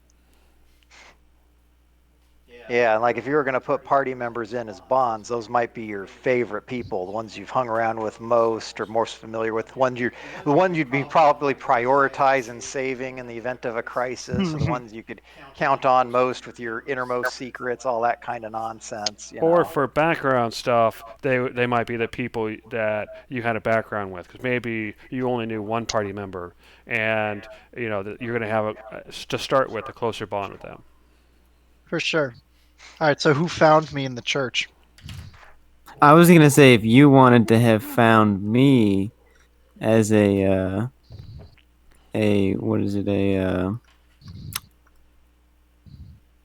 Yeah, with the shutting down faith-based like Oh, you know what? That's actually kind of cute. I'm here for that. yeah. All right, what do you think? I'll put you in as my bond. But Yeah. how did I find you? Well, if you're Paladin trying to understand why he believes the way he does, he may be going to these churches to help figure this stuff out, and So you're probably there that. trying to do religion too. Mm-hmm. Fair enough. Do you have a name yet, Shane, or should I just put you down as? I do. Oh, you're gonna love it. I went really cheesy with ready. my name. No, I'm so ready. Oh, it's Gouda? I made my I made my background Ancient Zealot, right? And I made my name is Ire. Ire. Oh, my life for Ire. I like that one. I thought you were gonna be like you get the Tabaxi endorsement. Yep. It's Xeritol. Yeah. Ire. Speaking of names, Joel, you're going to have to come up with one as well. Yeah, I know. Oh wait, Joel, my character might know yours as well because I'm technically a cleric. Oh, maybe I saw you training or something, and I thought you were a good person when you just totally not. Well, I'm not a good person. Yeah, true. He's just the least religious person. Exactly, I'm the least religious cleric. I'll put you down, though. I'll put you down. We probably go to church. He's just trying to promote new controversial recycling techniques. It's like, And actually, I think my character under the delusion of fertilizer. These could be valuable contributing members to society, and people need to understand that. They pull themselves up by their bootstraps. Yeah. I think If you don't raise the my skeleton to character- lug your luggage, who's gonna do it? I actually think my character might be okay with that, because part of the thing that I'm putting in as his roleplay is that he doesn't care what other people think. He will go out of his way to heal them if he thinks that it's beneficial. He doesn't ask for permission. So, like, part of it is like you're just bringing back people. You're just healing them when they're dead, and even if they're coming back as something weird, they're technically not dead anymore. So I see it as a bonus. A fairly cool cantrip. That one.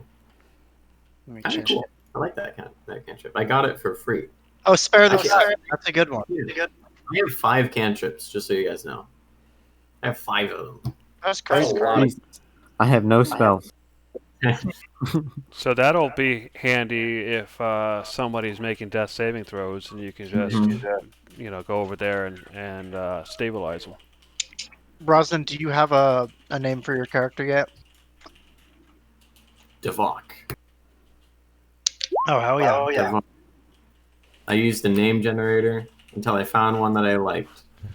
Fair enough. That's a good idea. I use name generator a lot, so no problem. Can you pay? Oh, there it is, Devok. Okay. I'm so bad at making names. That's the worst. That's the thing I'm worst at. Yeah, I So, should like, make a name right now, actually, too. Okay, so what are our other names? Ire and Devok.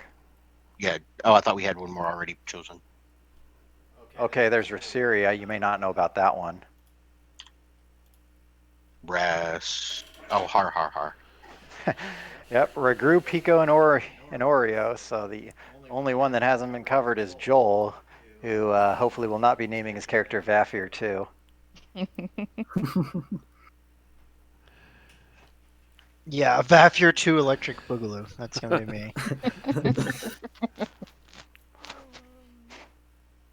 I'm actually going through ancient healers right now to pick out people with cool names. oh, I like that idea. A lot of them are Oh, wait. kind of hard to pronounce though, because it's ancient people. Yeah, but you can take the name and then think of something that's close that you can pronounce, or just have it inspire you to come up with something. Mm-hmm.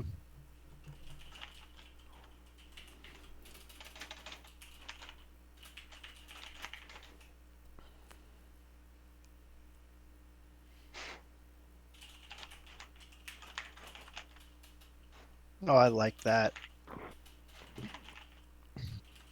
I'm not quite understanding what the skills are. It says choose 3 skill specializations from the skill list, and they must be skills that I'm proficient in. I'm not. Yeah, so if you open up the skill list, those are your specialized skills, and for each one you'll see strength, and then you'll see athletics. And then athletics is the base skill, and then climbing, jumping, mining, and swimming are the specialized versions. So you get to pick 3 specializations from base skills that you have. But they have to be skills got you're it. already proficient in. So any of the ones where you put the little black check mark. So the okay.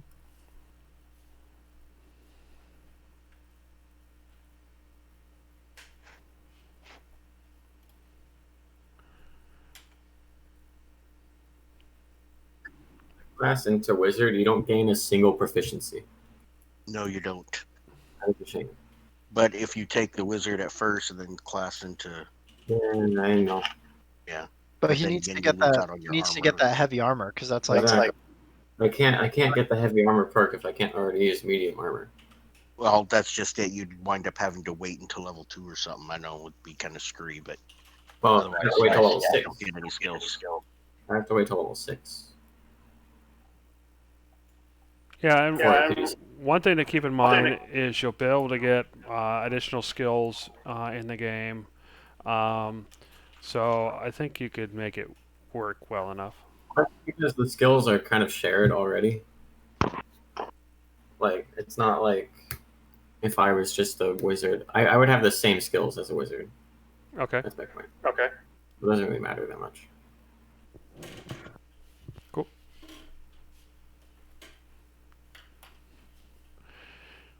Anyway, Shane, any luck figuring out the skills?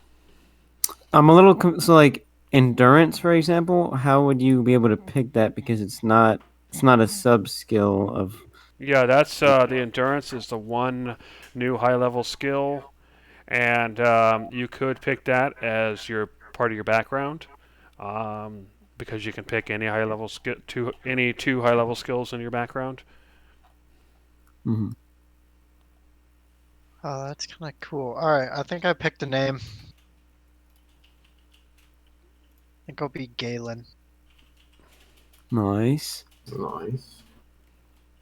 All right, so if you guys want to put me as well, we can.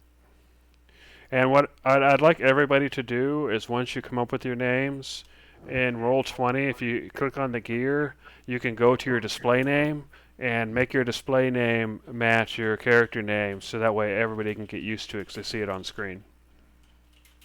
That's smart. There we go.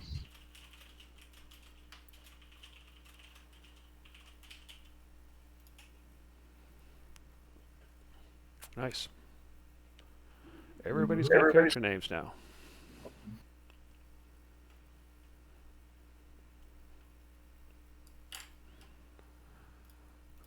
So Shane, are you still confused with the skills, or did you get it worked out?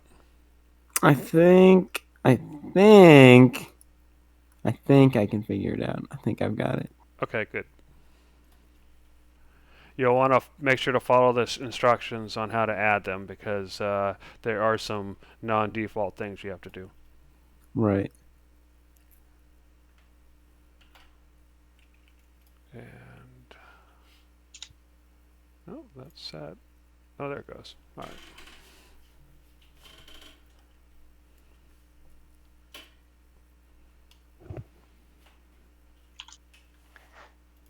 Out of curiosity, Brosnan, did you have any sort of concept as to where your Sadaga character would have originally come from? I was thinking about that. I'm not sure yet, actually. I don't even know what race he originally was. Yeah. I'm considering maybe elf? Oh, actually no. Maybe not. Maybe dwarf. Maybe dwarf. I don't know. I could see that. I mean, at least from the standpoint of Iron or Herndon and all that, and the Irondale Kingdom, that yeah, there was a pretty big Sudaga attack. So, and they were going after. There were a lot of dwarf disappearances. So yeah, you definitely could have been one of those.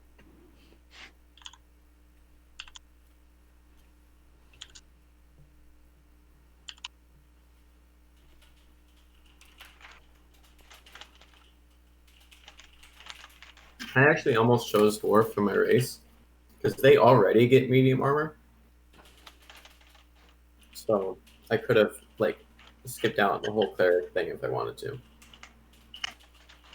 But I decided that would be less fun. Cool. Sure. Oh, this is gonna be the hard part. I finally arrived at the equipment time.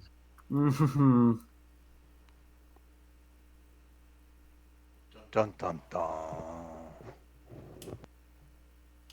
Oh, the whole selling the equipment you don't want and purchase stuff.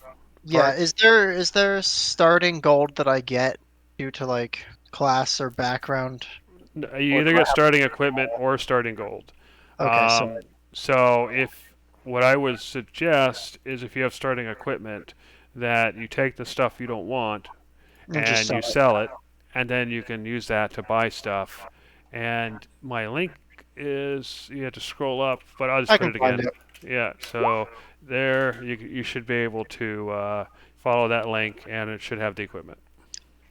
Got it. Yeah, if you go starting gold, you run the risk of screwing yourself. Although I think a sorcerer may not come out as bad as other ones do. But anyway, yeah, just sell what you don't want, buy what you want instead, and you should be fine. Mhm. Wait, we'll start with gold. Oh. Oh, I don't think sorcerers can have any armor, can they? I don't think by default, but I'd have to take a feat for it, yeah.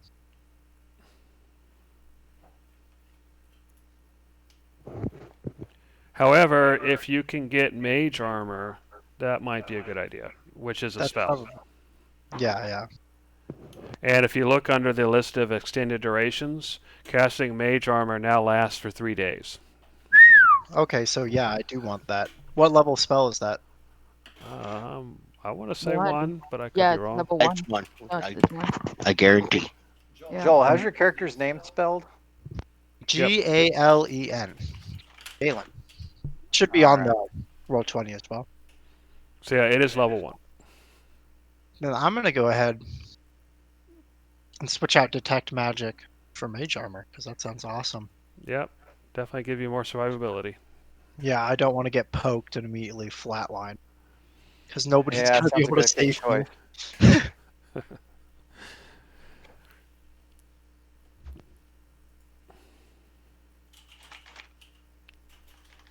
Alright, there we go.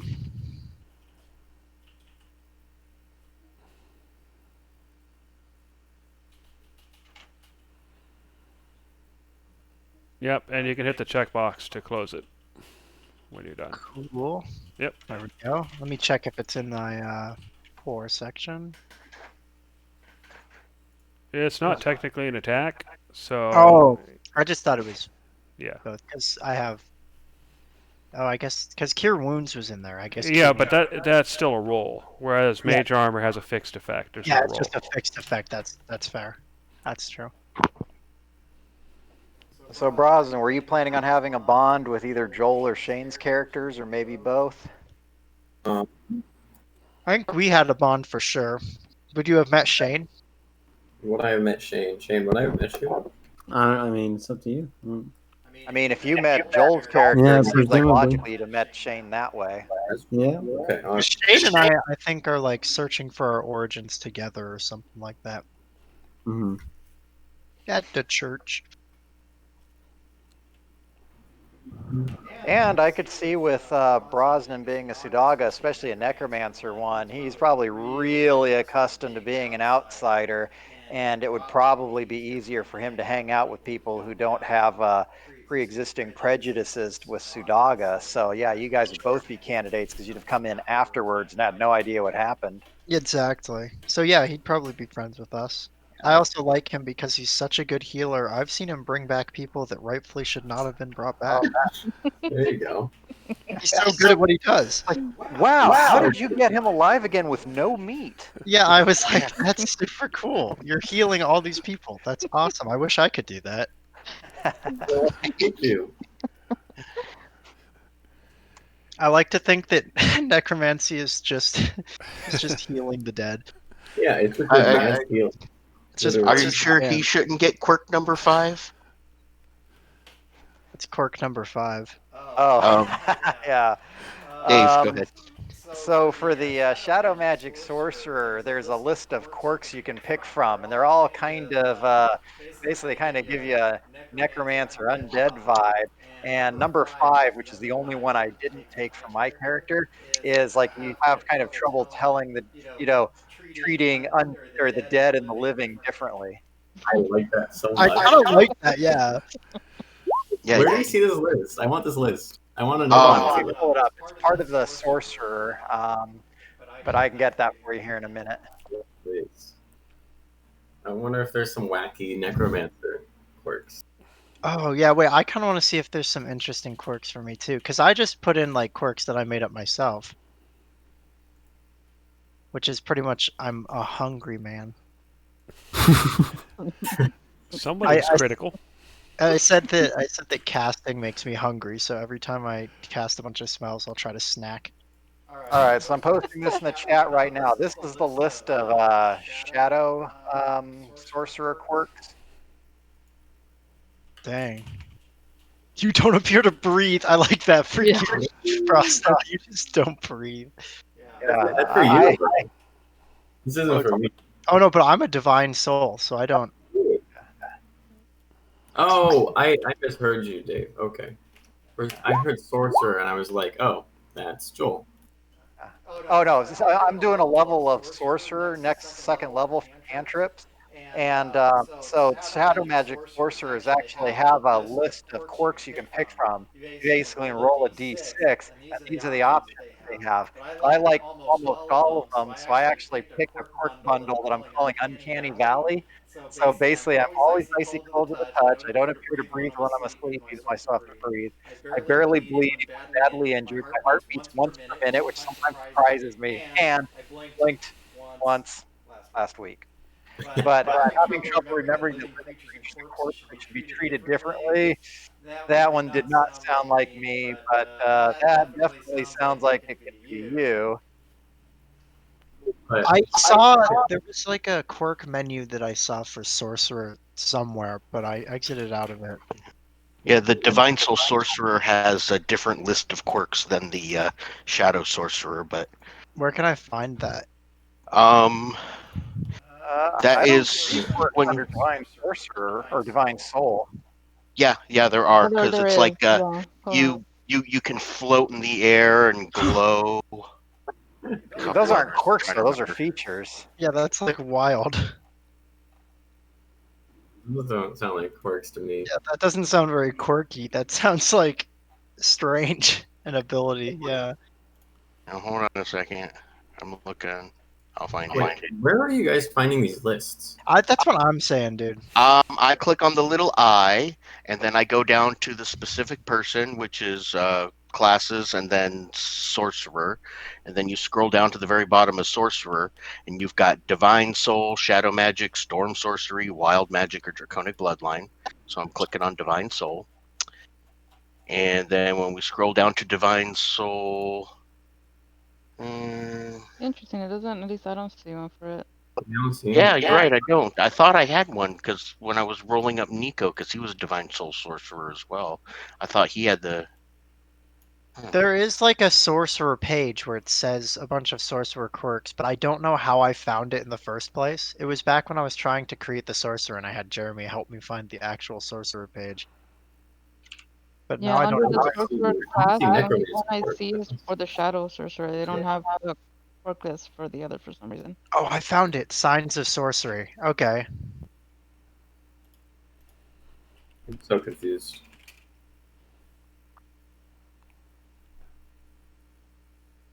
Yeah, I can't find a quirk list for wizards anywhere. Well, for what Oh, it's worth, don't. I mean, you don't have to pick anything canned. If you come up with some interesting idea you want to play out that doesn't necessarily have any Yeah, major mechanical effect. it's just I kind of need something to base it off of. I can't just think Oh, of it. yeah. I don't think I don't think wizards have quirks. Actually, I think it's just like sorcerers to show that they're kind of unusual with their spellcasting. Oh, I see.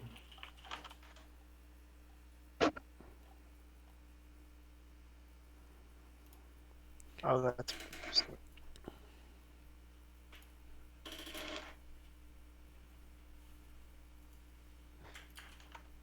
But I mean, there's plenty of sources. Like for instance, here's where somebody came up with 100 personality quirks that you could potentially choose from. I mean, they're not necessarily official, but it's one of those like, hey, if you like what it sounds like, and go ahead and adopt it. There's other stuff like that. Here's a blog one that's got 150 of them. Physical, yeah. Let me paste that one too. Jeremy, So do we yeah. have to change gold to silver when we're buying and selling stuff, or does it no, act? gold is still gold. It's just that silver is kind of the standard currency. Gotcha. So Yeah, but if you look under there, one of the handouts is money, and you can kind of read that about it.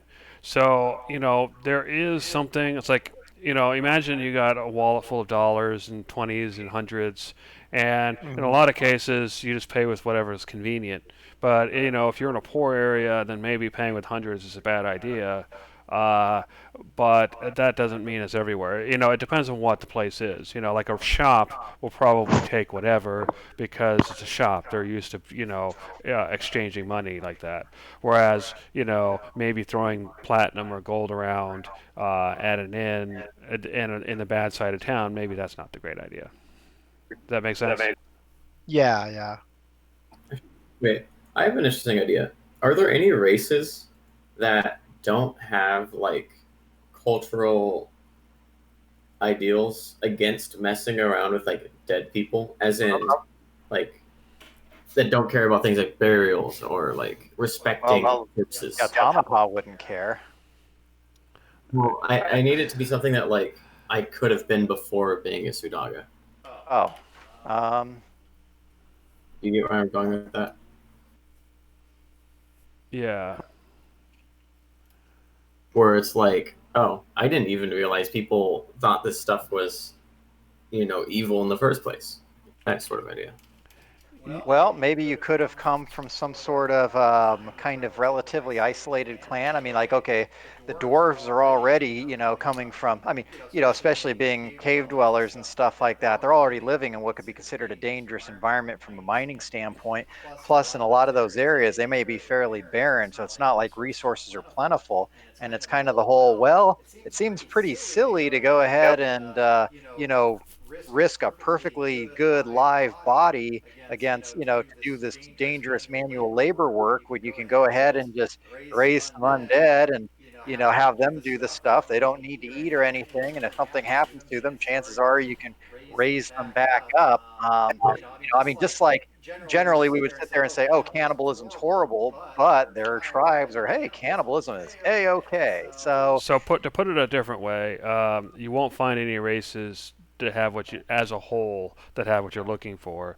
But if you imagine that there'll be groups within each race that are different, then you can come from that. and they probably would naturally kind of isolate from the groups that frown upon it. So you would be more likely to kind of grow up and just everybody considers that to be socially acceptable. So that's all you know. And then it's like you go out in the big world, which you may not have even done on purpose. But hey, the Sadaga attacked. You got drafted into the Sadaga army, and you came free. Now you're around people you've never met before. They sit there and it's like, what? How can you like the undead? There we go. I like that. Okay.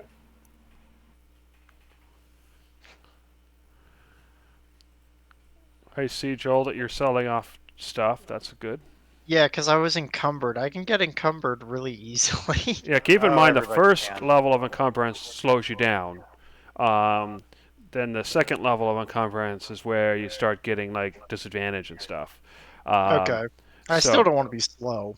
fair enough. And then I should translate some of my gold into silver. I feel like I should have like 100 silver. So I'll take off. Although, for what it's worth, keep in mind that if silver is the equivalent of $1, a gold is more like a $10 bill. So it's not too crazy to have it in gold. That's true. Then you know what? Oh well. After all, what would you rather have in your wallet? A bunch of 20s or $81 bills? Yeah. No. True enough. All right. Cool. Got some money. Question is, what do I even want to buy as a sorcerer? Do you? I would probably suggest a backup weapon. Oh, yeah, I already sold my daggers, but that's probably smart. Because yeah, I guess you got a cantrip that you can use, I mean, but you yeah, I might have 2 cantrips that I can use all the but you might time. be in a situation where for some reason you can't use your cantrips, or they're like right there in melee range and you just want to do something or whatever. So it's generally good to have a backup. Yeah, I don't know. I might not. That's a good idea, but I honestly might not. If you do Because go they're back heavy. up, are you better in dex or strength? I'm better in neither. They're the same. They're both 10, so it doesn't matter. All right, so if you go with one, you can still pick whatever you think is more. You don't need to worry about picking your stats. Hmm. But yeah, you could always just see how it goes and buy a weapon later. You'll be in a city, at least for a while. It's true. I think that's probably smart. I could always keep it for, yeah, in-game stuff. All right, I think I finally finished. Cool. All right, so I guess it's time for you to pick your icon then. So let me go ahead and move you, Just don't make it Ubisoft iconic. you over. So Shane, you should see the icon page now. One second. Yes, I do. So you can see the automata section. Those are the icons I have. If you don't like any of those and you have something better art, I can make an icon out of your art. Um,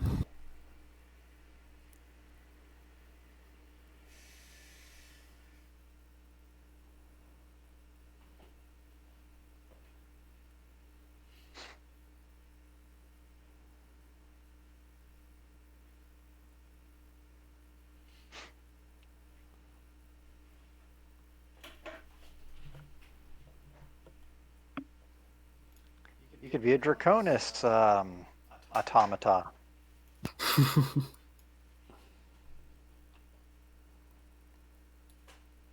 Or a bot. I think this one is good right here. Missed your opportunity to be a Bardborg.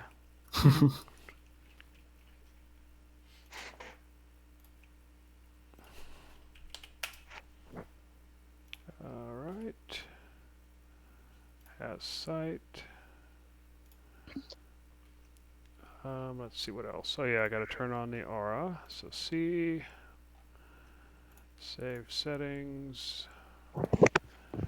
And then we go there. All right. You select a token.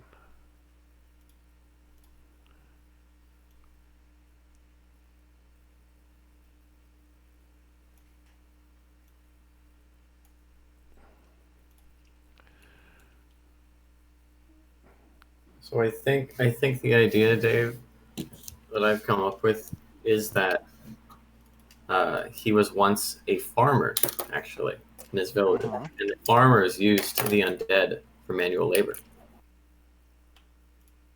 Like you Yeah, said, that could work. he was a farmer, and that's why I'm a necromancer. All There right. we go.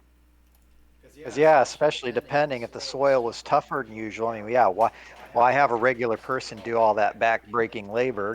Devote somebody to it that's not going to complain. He was a Haitian voodoo plantator, our own owner.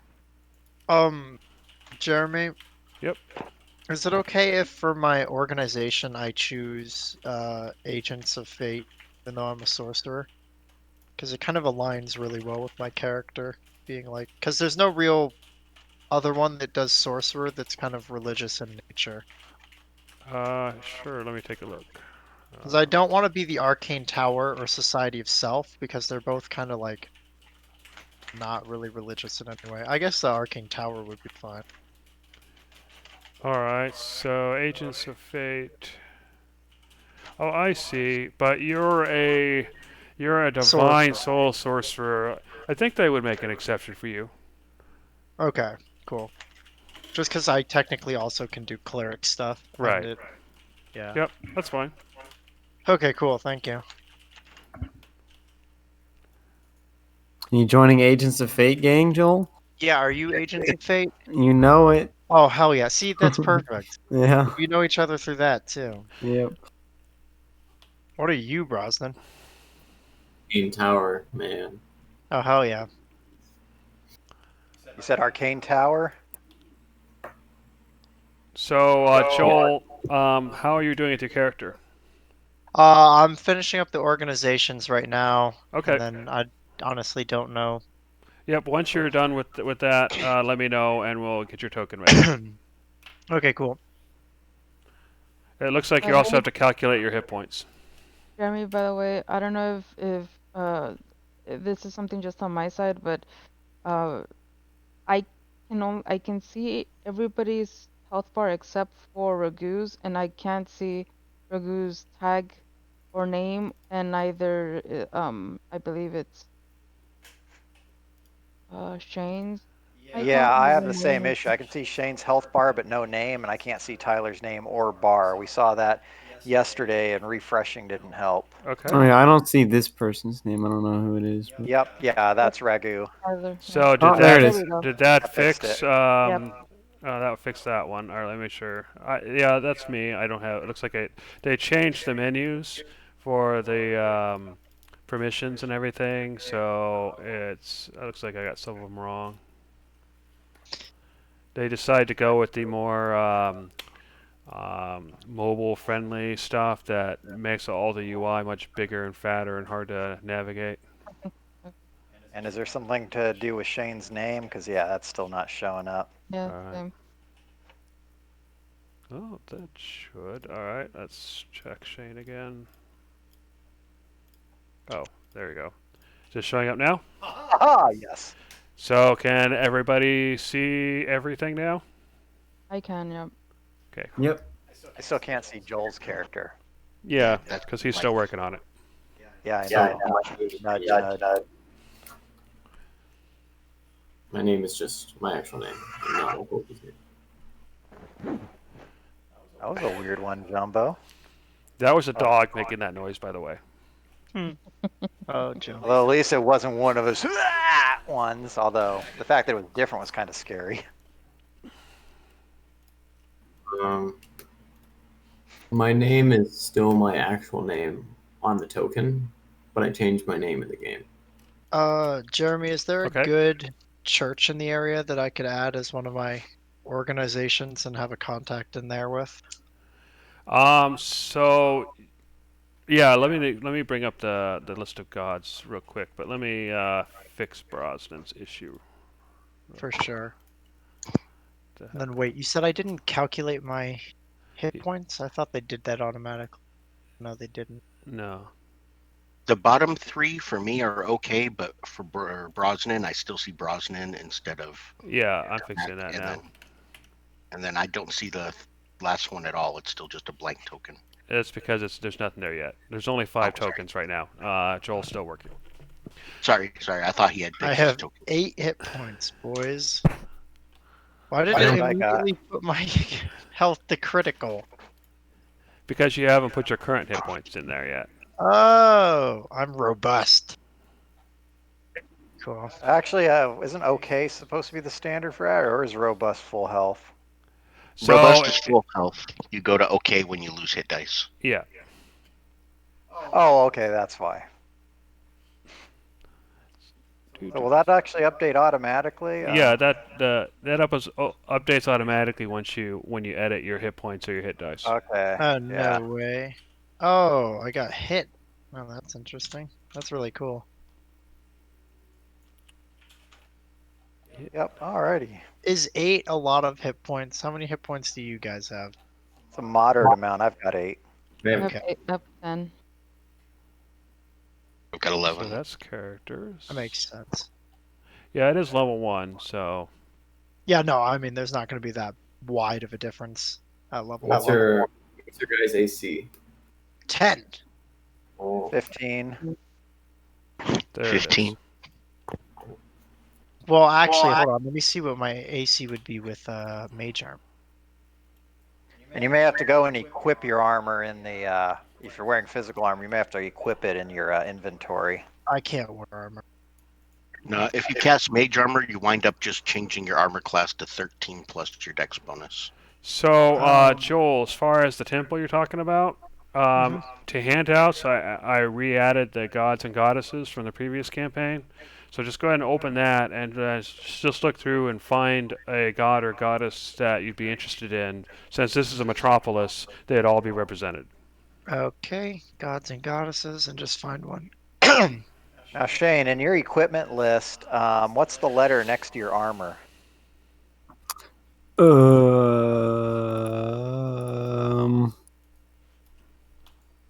E. Okay, you've got it equipped then, so your AC should be updated accordingly. Yep. 18. Nice. That's really good. Yeah, well, I have the class feat plus the armor plus a shield. Right, Jesus. and then you get +1 just for being a automata. Yeah. Alright, I Being a think real I'll do boy. God Rock.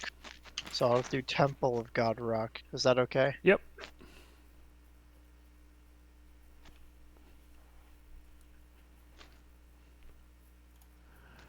so 18.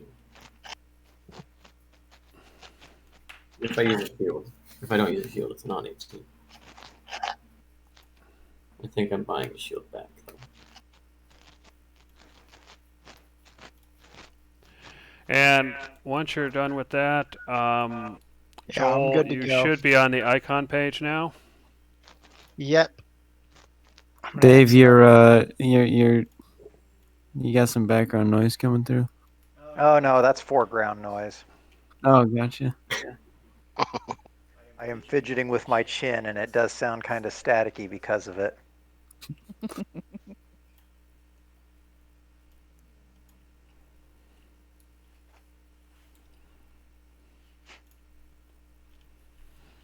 No, that looks nice. I'll just do this one, the shadow kind one. Okay, this one here. Yeah, because All right. that's the only one with shadow kind, right? Yeah, you can also pick one of the elves that are close enough. I had trouble finding nice stuff for this. You know, I just realized it's everybody except Shane who gets to do the My Life for Ire gag. I actually kind of like the. That's Any one of us who decides we need to go save him, we can say that. So what were you saying, Joel? I don't know if this would be looking like a shadow kind, but I kind of like this one. The dark one? Yeah, that one right Yeah, there. it could be an especially dark shadow kind if that's what you want. Sure, sounds good. I think in game turns you'd have a kind of a dark but purplish vibe, but it can still be on the dark side. Cool. Sounds good to me. I like the white hair. I might have to incorporate that into the character because I already have like a glowy mark, but like that's cool. Alrighty, okay, and let me set you up here. And then we'll click token. There we go. Alright, I'm going to take everybody back to the main page now and add you to the list.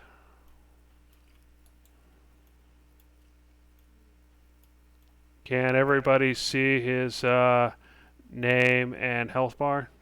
Yeah. Oh, it's angry, just like Vafir was. very good. Yeah. Like his mirror dimension twin. You're right. It does look kind of like him. Yeah. You sure you're a divine soul, man? Cause Okay. You're all right. Switch it to I'm the other kidding. one. I'm Jeremy. messing around. No, keep it. No, you got to stick with it. It's up to you. Do you want this one or the other one? I mean, if everybody's saying he looks super angry, I thought he was No, smiling. it's perfect. No, it's perfect though. It's even better. Well, okay, there is a bit of a menacing grin to him, which, yeah, that I really believe tells that's Divine the Soul. same. I believe that's the same character who's wielding a shadow blade, so he's trying to get into a fight. Alright, so are you keeping it or are you changing it? Let me look at the other one again. It had Okay. horns, right? That's kind of cool. Yeah. I kind of vibe with the horns. Let me get you back over there. Yeah, do that one. That one's good. Although he looks angry too. They're player characters. They're all angry. Yeah, we'll do that. We'll do that one. All right, let me switch it up real quick. The horn one. It does look exactly like Vafir. Yo, what the hell? Do I have like a type? Apparently you do. Hmm. Oh, Yeah, I it forgot looks to like move a- it back over. Photo negative of Vafir. Yeah, you're like from the mirror world, so you're like Yeah.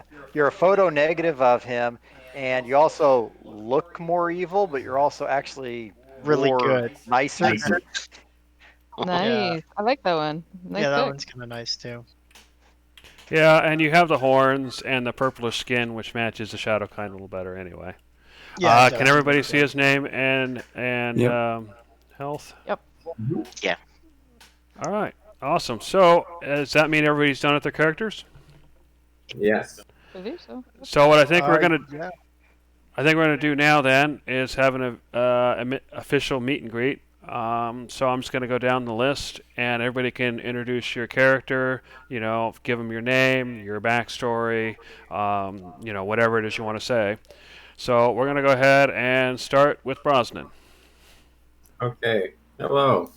I am a grave cleric named Devak. Devak? Devak. I like Devak.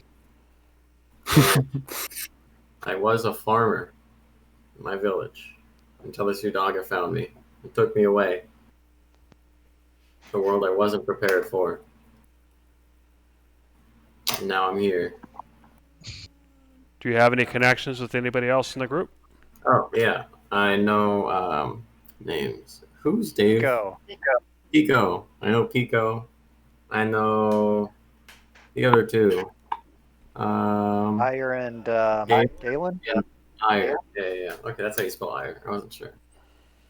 Wait, if Yeah. you know Pico, does that mean I know you as well? Probably.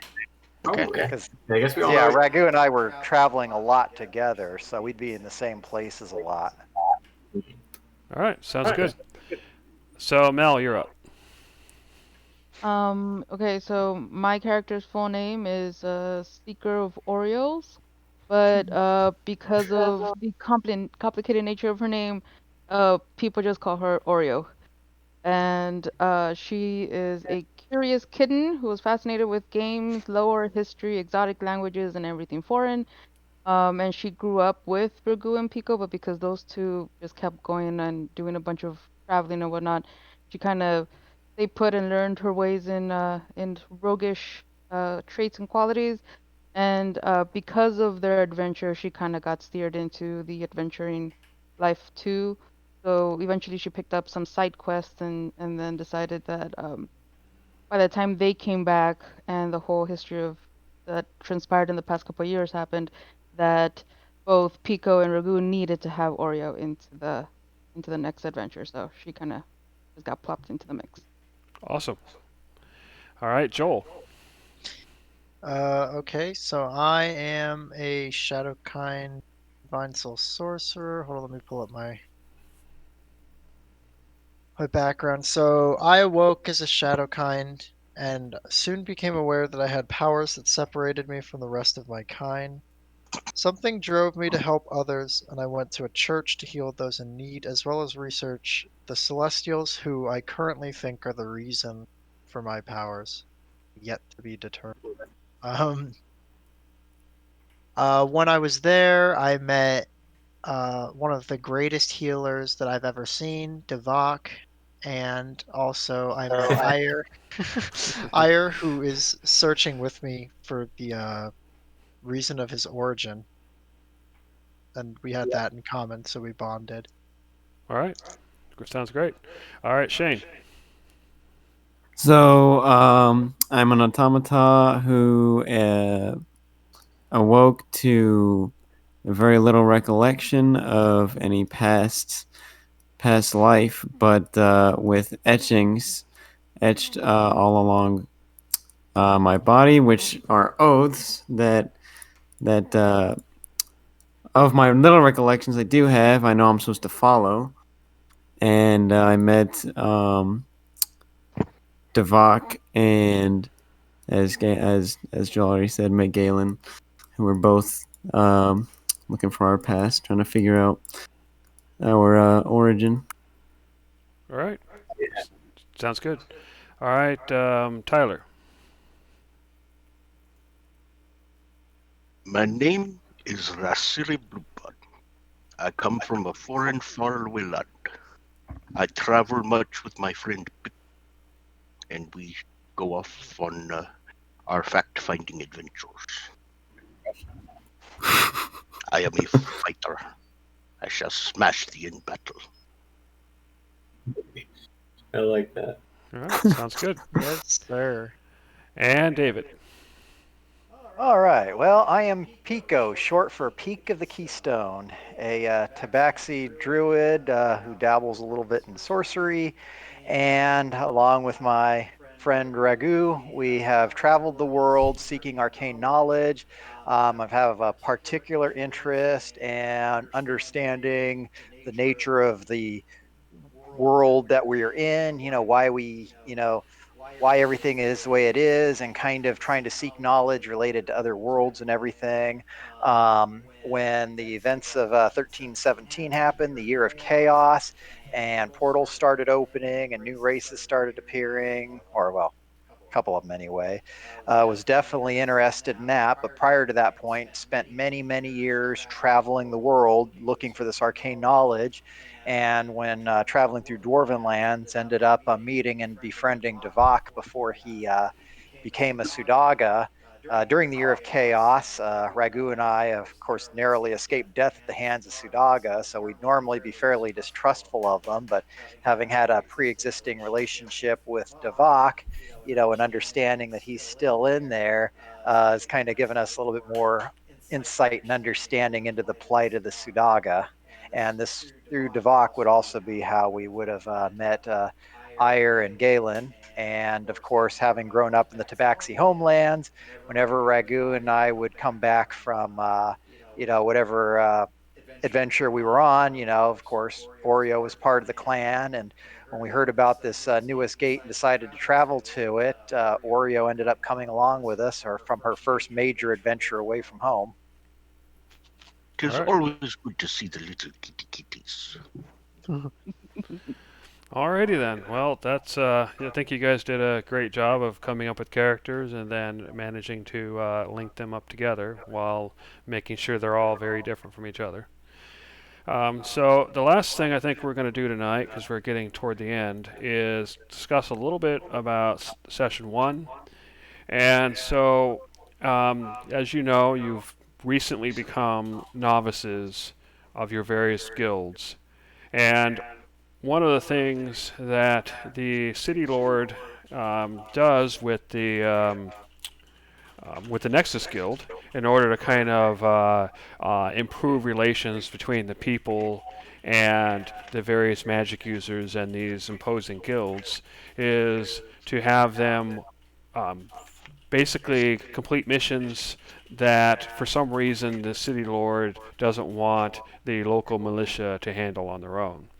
And, of course, as these things go, once the Nexus Guild gets these missions, they pass them on to the novices. And so in session 1, you will be starting on one of those missions. And the idea is you'll be helping out the city and at the same time improving the relationship of the guilds with the city. Unfortunately, the nature of the mission, you'll have to wait until next week to find out. So is there any additional comments or questions about next session or about the campaign? Do we already go in knowing next week that we have already met and we're at that stage, or are we like literally still meeting at the first time? No. You guys have been in the city for about 6 months, and you've been novices for probably a couple of weeks, and you formed your group already. As to why you guys decided to group up with each other, you'll have to decide on your own. But I think you guys already have a good idea with your connections. So when we start, you guys are already a group, and from the beginning you'll be working as one. Nice. Okay. Good. And with Devok knowing Galen and Iyer, and us knowing Devok, that kind of provides a link to kind of indirectly chain things. So even though most of us don't know Galen and Iyer directly, we've got kind of an in there. Yeah. That makes sense. And in fact, I would suggest that you guys as a group come up with a group name, because you have a contact with the Nexus Guild in order to deal with missions and deal with payments and everything else. They're going to want to have a contact with you. So you'll need at some point to come up with a leader, or at least a face, and a what you want to call yourselves as a group. The Turtle Fornicators. Yeah. Maybe We not. are, The band. we are a secure team. Who? Secure team. We go in the portal and we secure it. Secure team. I think we'll have to brainstorm this a bit. Protoss. Well, you guys can think of it between now and the next session, but That was supposed to be a joke. I was trying to lose meaning in the translation. I mean, I kind of like Secure Team. It's a really good name. I thought I was on something with BAMFs, but Secure Team is just cool. Not only that, think about it. Like, we have a new portal opening. We're sending in secure team. That's true. Because this Secure Nexus Team. Guild's kind of like Stargate Command, right? Who are you gonna call? Secure Team. Oh god. We can already hear your eyes rolling, Mel. What? I would suggest you choose something else, but it is amusing. Yeah, it's funny. Alrighty then. So yeah, unless you have any other comments or questions about the next session or the campaign, then I think we'll go ahead and call the session. Alrighty. So I will see everyone next weekend. Okay. All right, see you guys. Bye-bye. You